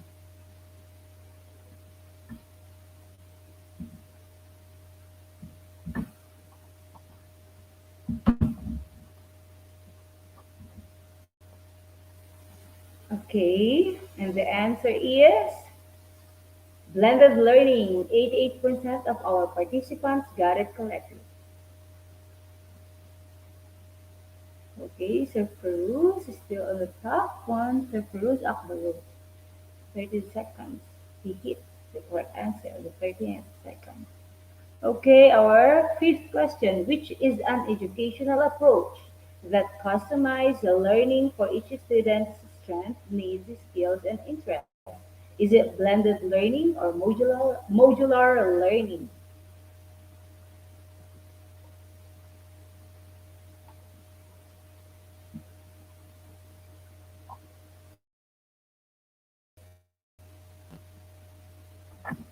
Okay, the answer is modular learning.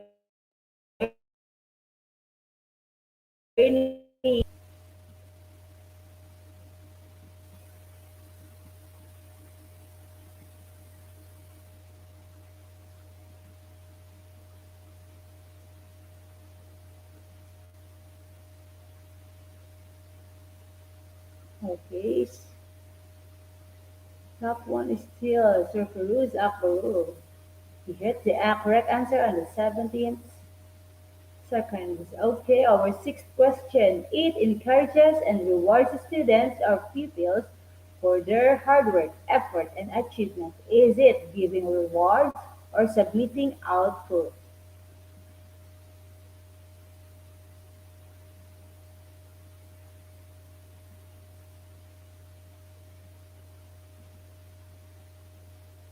Okay, and the correct answer is Giving rewards. 97% of our participants got it correctly.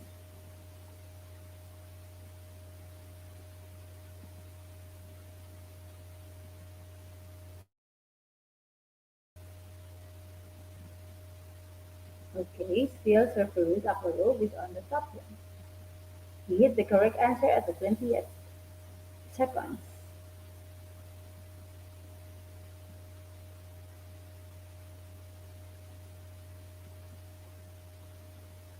Elias Austria on the second spot, Naso Araujo on the third spot, Locardo Jr. O. Magaraog on the fourth spot, Paul Cyprus on the fifth spot of the leaderboard. Okay, the seventh question.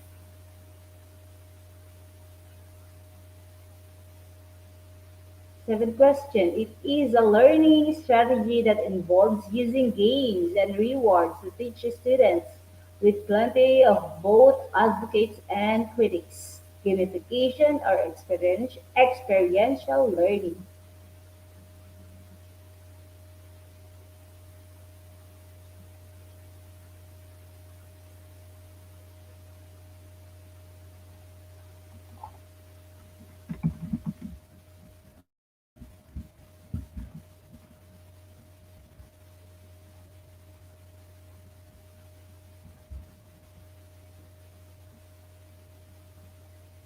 Okay, the correct answer is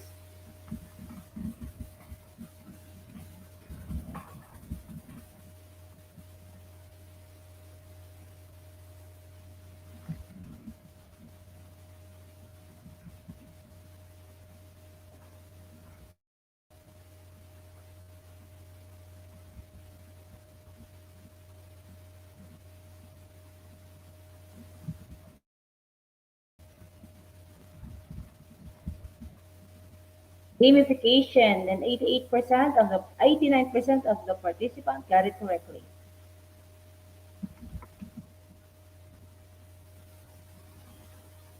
And still Sir Cruz, he's still is he still the top one? Okay, later.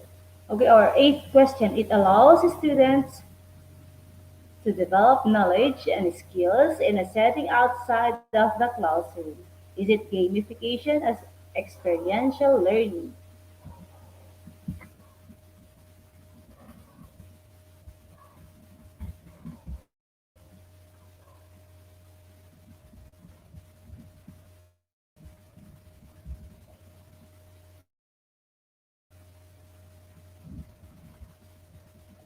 Okay, and our participants got it correctly. All the participants.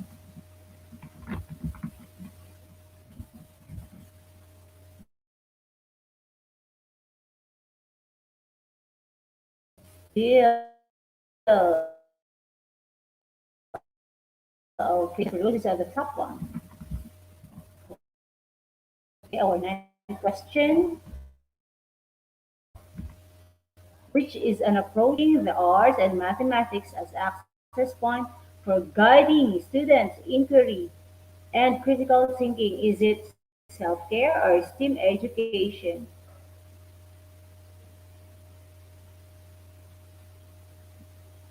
And 99% of our participants got it correctly. The answer is STEAM education.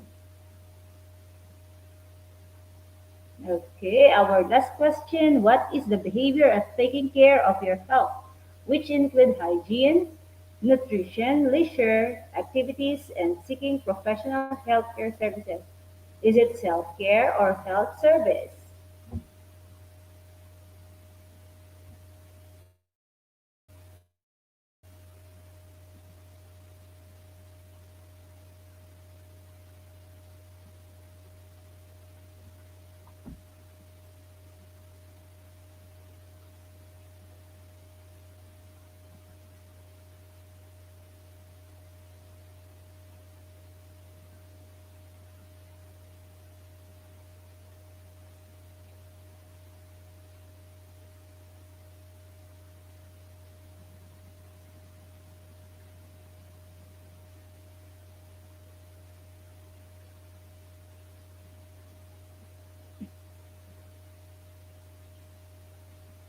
Okay. And the correct answer is self-care. 72% of our participants got it correctly. Okay. Congratulations. Our top 10 and our top 1 is Sir Peruz Akbaruk. Who got it? Who got the perfect score? Okay. Top 10. Sir Peruz on the top 1. Sir Locardo Jr. Daraog on the second spot. Nesriel Araujo on the third spot with 10 points. Okay, our top four is Joel Bernazor. Okay, our top five, Dr. Rajesh. Okay, Dr. Rajesh Sudhakar Wakuri. I hope I pronounce it correctly, sir or ma'am. Leon Shah or Sumikad. Number seven is Ida Ramirez Martinez. Number eight, Carmela B. Jaen or Haen, Alex Javier Alvarez on the ninth spot, and our 10th placer is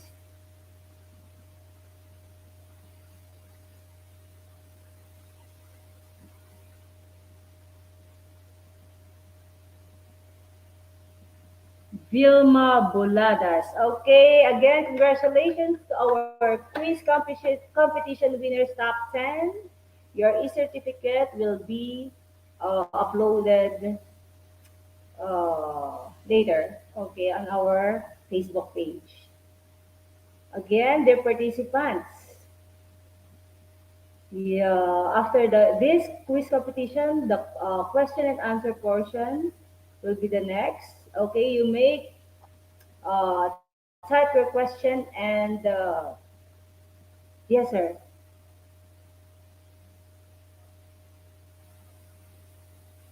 Okay, and type also the name of the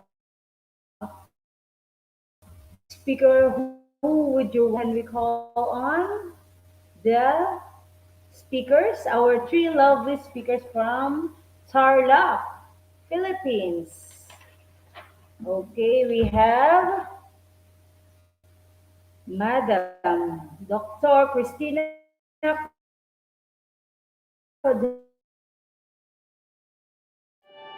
Tolentino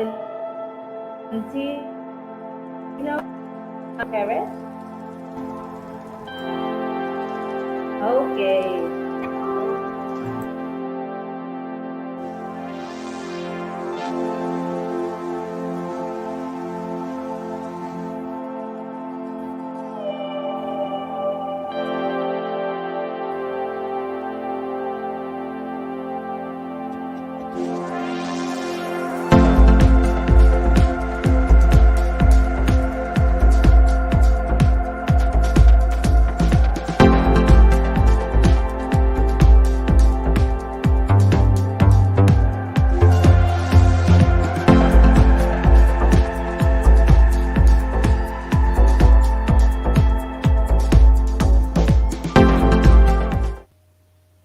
Palagay ko pinakamarami sa'yo.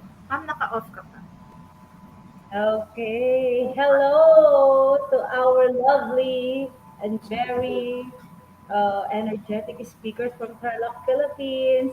Dear participants, address the name of our dear speakers. Who would you want to address and answer your query? Okay.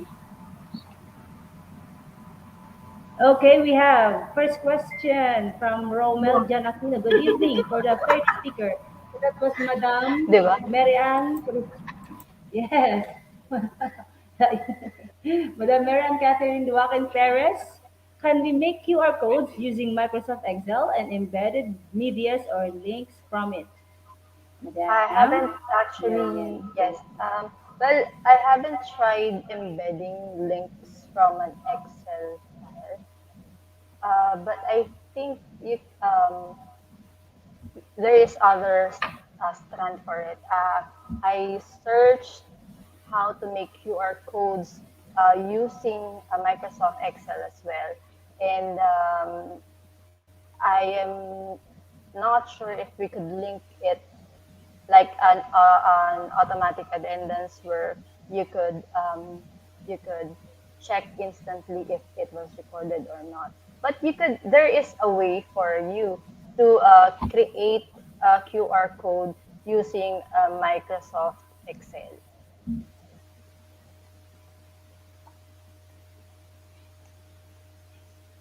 Okay.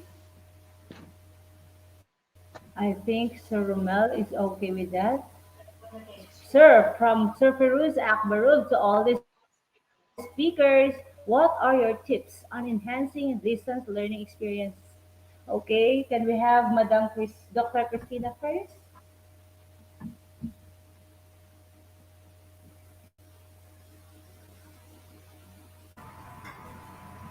Okay, so good evening.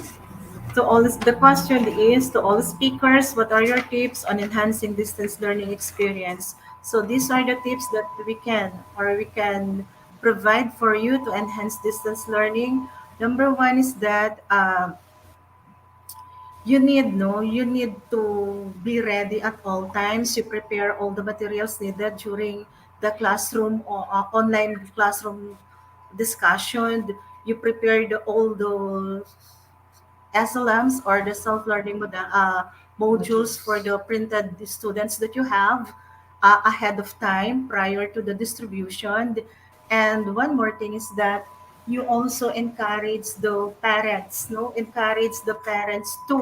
um, to help you or guide the students or the learners or their children at home during the discussion, allow them to listen during the discussion, so that after the discussion during distance learning, the parents could help their children or their children or older siblings that they have, in order for them to help them to enhance more the learning process, to be a lifelong learning to their children. Okay, and one more thing is that we need also to be more generous, kind, and more patient to our students if they could not attend, no, like if they could not attend classes during this online discussion, during submission of the modules that they need to pass on time. We need to be more patient. That's all that I could share, in order for us to enhance more the distance learning experience, more enjoyable, and more not only enjoyable for them, make all things, the learning process more enjoyable to them, and at the same time, uh, it will take a long period of time in the learning that they learned. Thank you.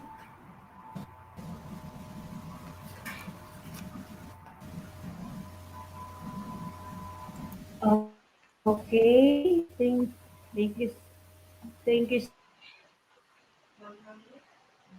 so much.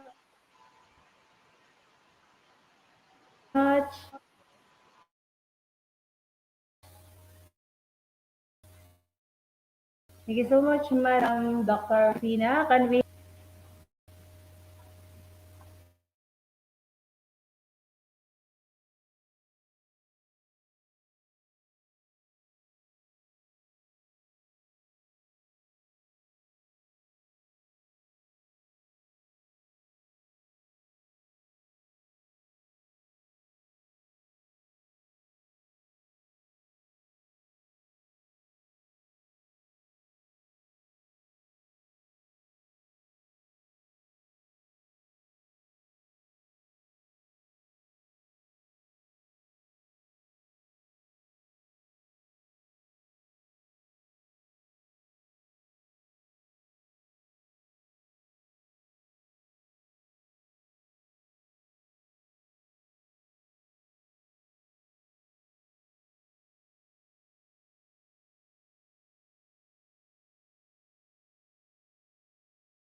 For Mami Berlin, what is the best teaching strategy for remedial purposes?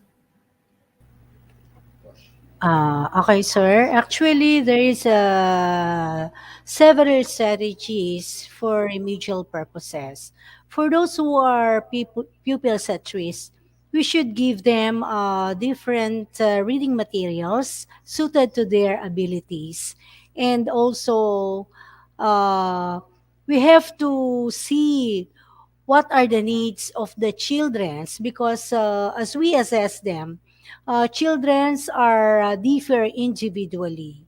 So for the advanced pupils, we should give them an advanced study that fits their need, and for the low risk or for the slow pupils, we give them different reading materials and additional learning activities. That's all. Thank you.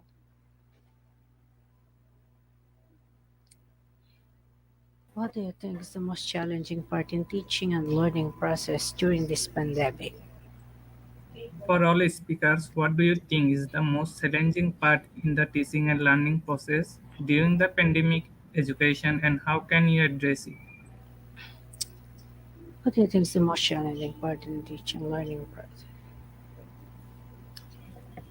Actually, everything is Mami challenging Berlin? because Sir, actually, during this pandemic, when we rely on during the classroom setting, everything is challenging from printing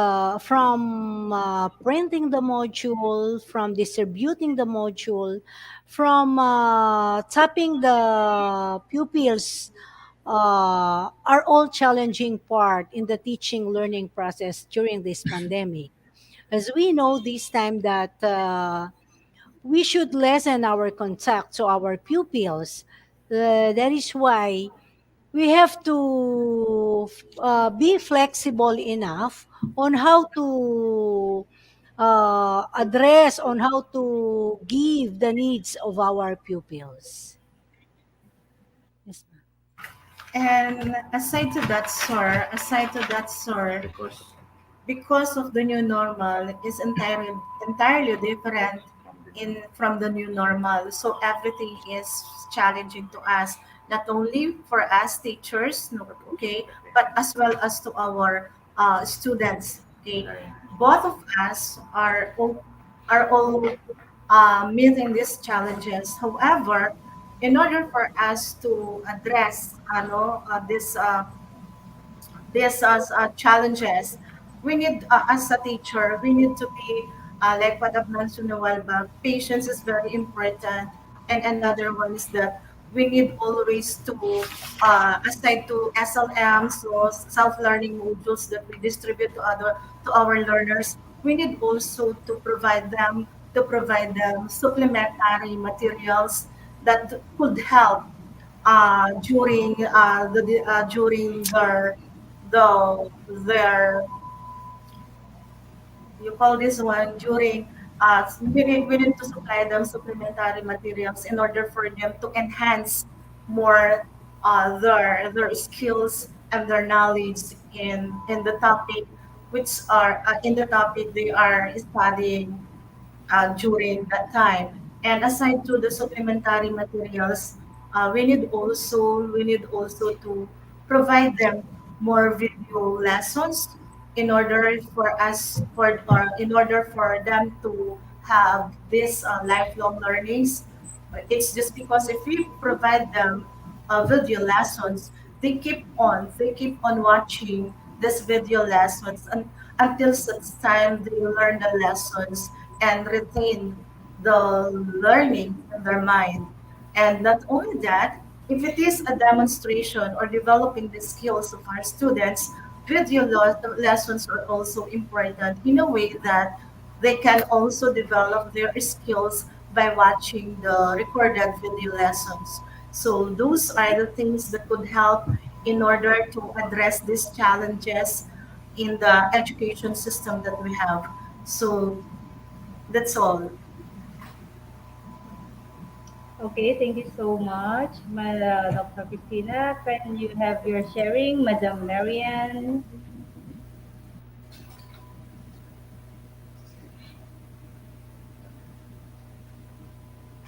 Catherine, innovation. Ayan, kay ma'am, ano yan? Kang ma'am sa'yo naka-address. Okay, for all the speakers, having good innovations in a workplace require a lot of time and efforts. What do you think can be the person of the teachers or in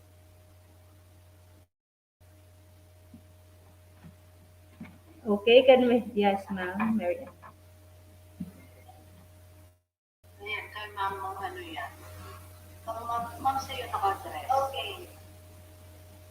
All the speakers having good innovations in a workplace.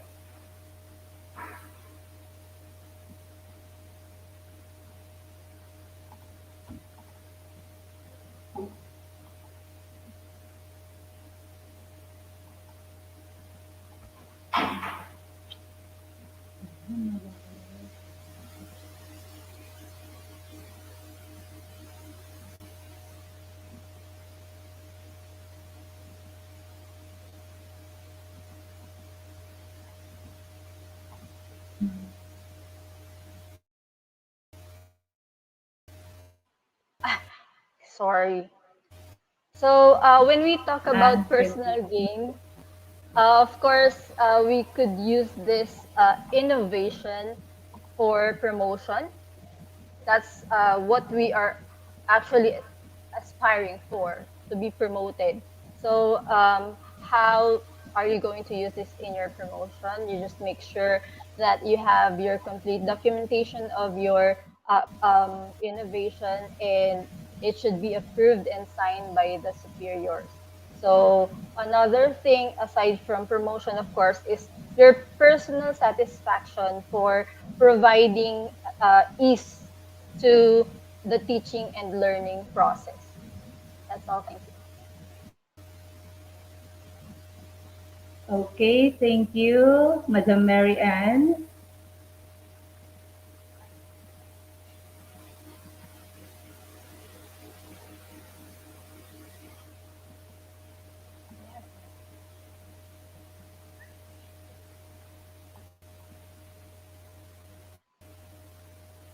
Okay, from Memir Point, what are the effects of online teaching on students on behavior and learning, positive or negative? Would you like to answer it, Dr. Christina? Yes. Thank you for this question, ma'am. And so what are the effect of online teaching on students, on behavior and learning, positive or negative?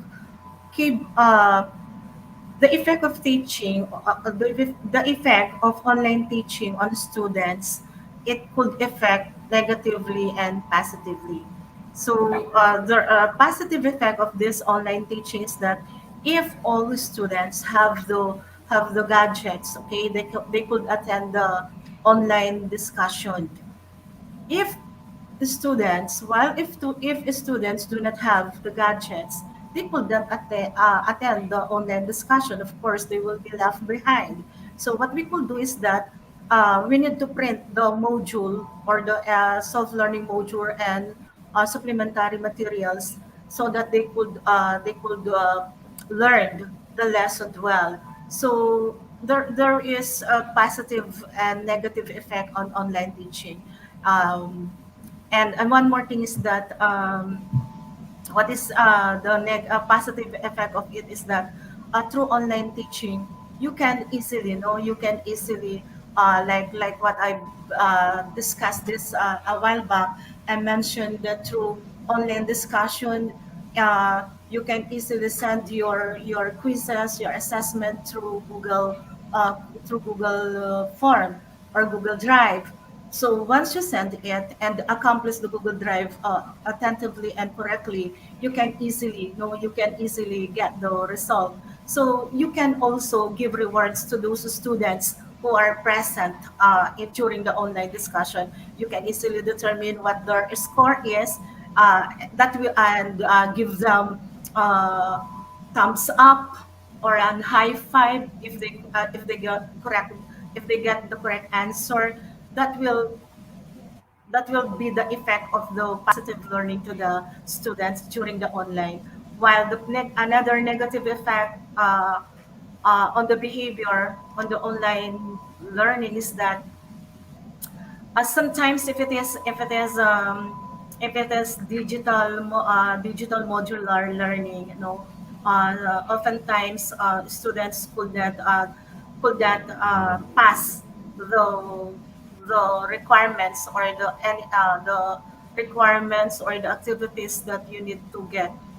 But however, as teachers, we need to give them more time in order for them to submit the requirements or the activities that we give to them. And do not stress, no, do not stress our learners. Let us always consider their situation, because oftentimes or most of the times we do not know what their situation is. So we need to be really patient to them. So that's all. Okay, very well said, Dr. Christina. Thank you so much. It is really true that online teaching has positive and negative effects both to teachers and students as well. Okay, can we have another question? Become rule.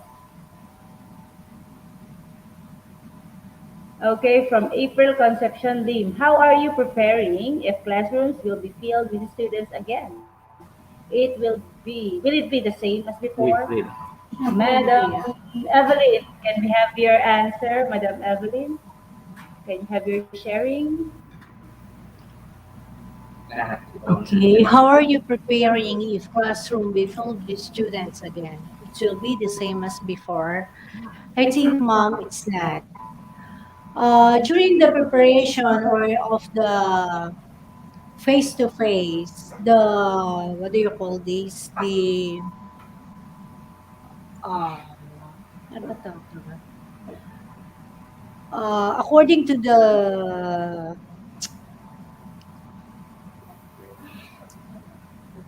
How are you preparing if classroom will be filled with students again? how are you preparing? The situation before is today is not like before. During the ano tawag dito, ma'am? During the face to face, the higher ups instructed us to accommodate only at least 15 pupils per classroom, and they have given on schedule. Since the it is very risky for the pupils to stay in a crowd place unlike before because of the pandemic.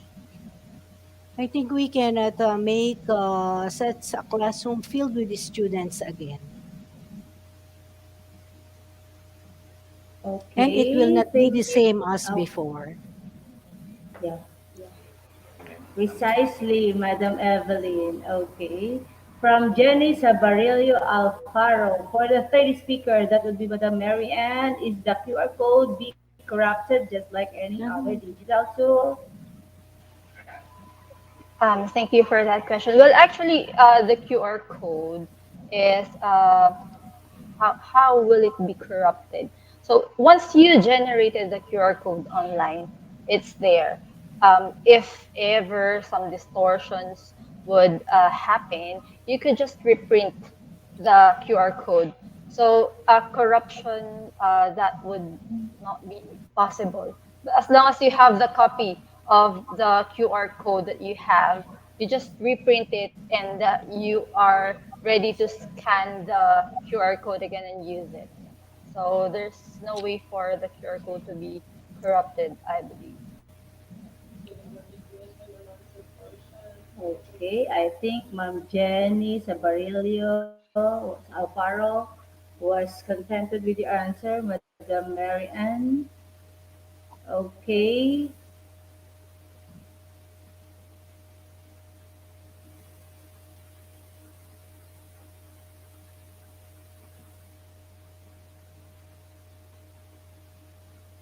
okay, I think that is our last question for tonight's. Okay, Pastor Rejun, Patricia Pualing, for any speaker, what do you think is the positive impact of pandemic in education in terms of instructional delivery?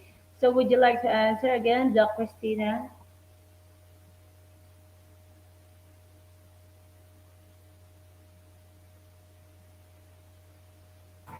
Thank you for this question. What do you think is the positive impact of pandemic in education in terms of instructional delivery?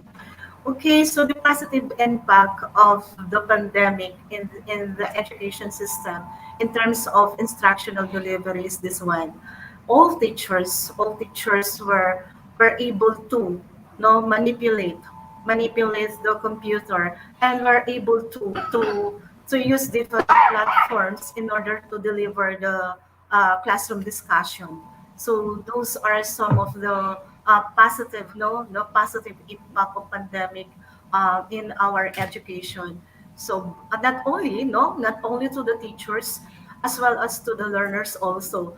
Learners were able to manipulate their gadgets like their cell phone, like the personal computer, the laptop, and so on and so forth. And they were able to use the Facebook page or the Google Drive, the Google Link, Become etc., independent. etc. Become And independent. Become all of independent. us know the learners, they become I could not say that they really become independent, but ganun na, they become independent, no? Independent learner. At the same, they learn By the as the pandemic caused us not meeting face to face. They learners, of course, they become independent learner. in learners. Okay, so that is or that those are no those are the impact positive impact of this pandemic, which brought to the learning process that we have. Thank you. And let me Okay, just add up, yes, Mahan. Marianne. So Yeah, go another ahead. positive impact for that is that we were able to explore all possible avenues where we could reach our students, whether they are modular, printed, online, or blended learning. So Very, we were able to find ways on Yeah. how we could reach our students through the different innovations that are actually popping up on our mind. So we were able to draft different innovations out of this pandemic. Okay. One more thing, Ma'am Anne, may I add in also? One Yes, more go thing, ahead, Ma'am Anne. madam. I Yes, just want to share this one. In the SDO Starla province, we teachers develop more compendium of notes, more modules in order for the learners to learn more and gain more during the online distance learning. Thank you. yes, very well said, dear speakers. Precisely. Teachers and learners have gained new skills in this time of pandemic. Okay. So again, our very warmest thank you to the three lovely teachers who shared their knowledge, expertise, and their precious time. This will, I hope this is not our last topic to be seeing each other and you sharing your knowledge. Thank you so much, dear speakers. Thank you so much Okay, as to well for Thank the you, time. Mom. Bye. Thank you so much. We would like to thanks for Classic Info for this opportunity. Thank you, sir. Thank you, Ma'am Anne. Thank you to everyone. okay, dear participants, this is now the end of our webinar is near. Hello, ma'am. Hello, Certification ma'am. process will Can you be hear me? shipped. Sir Showman, how are you? Ma'am, am I audible to you?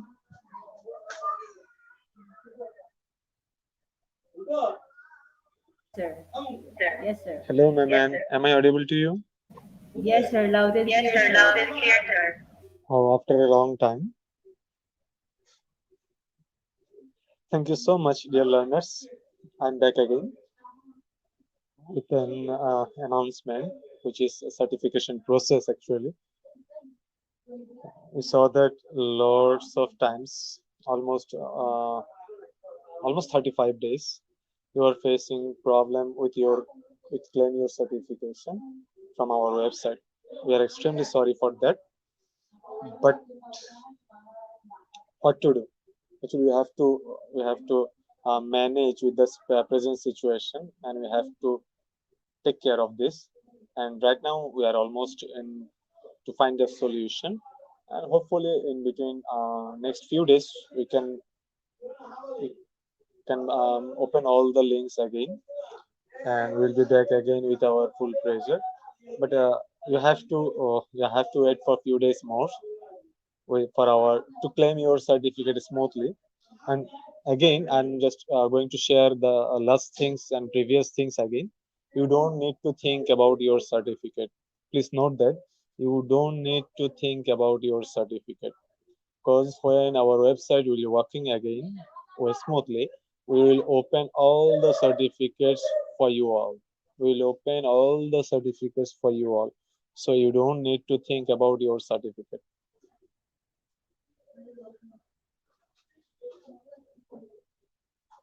Thank you, Ma'am Marisa. After a long time, see you again. Thank you so much. Back to Ma'am Anne, and see you again definitely. Yes, sir. Take care, sir. Okay, dear participants. Okay.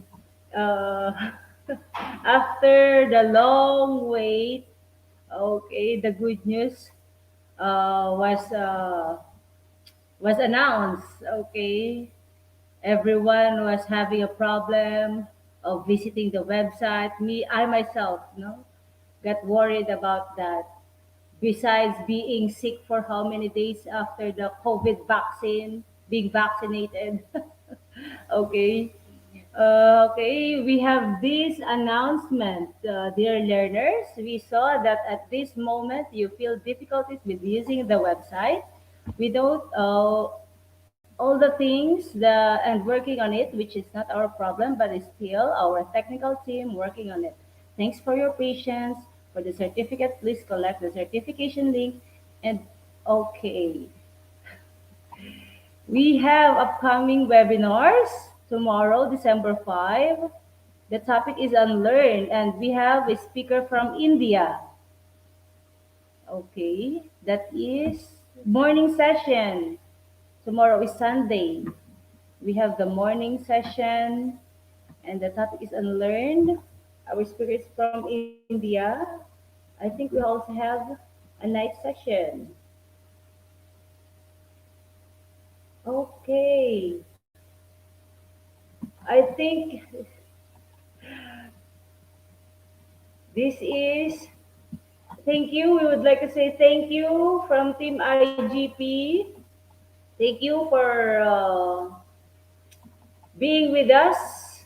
Okay, in this wonderful evening. Okay, from the bottom of our hearts, thank you so much. Hopefully, you learned something new that you will use in your career and in your personal life. Please leave a comment and recommendation on our Facebook, on our page at www.teamigp.com. eduigp.com. If you learned something or we help you a little bit, don't forget to collect the e-certificate and give a check-in with IGP. Please spread the information with your friends and community. We hope to see you again in the next webinar. Stay happy, stay safe.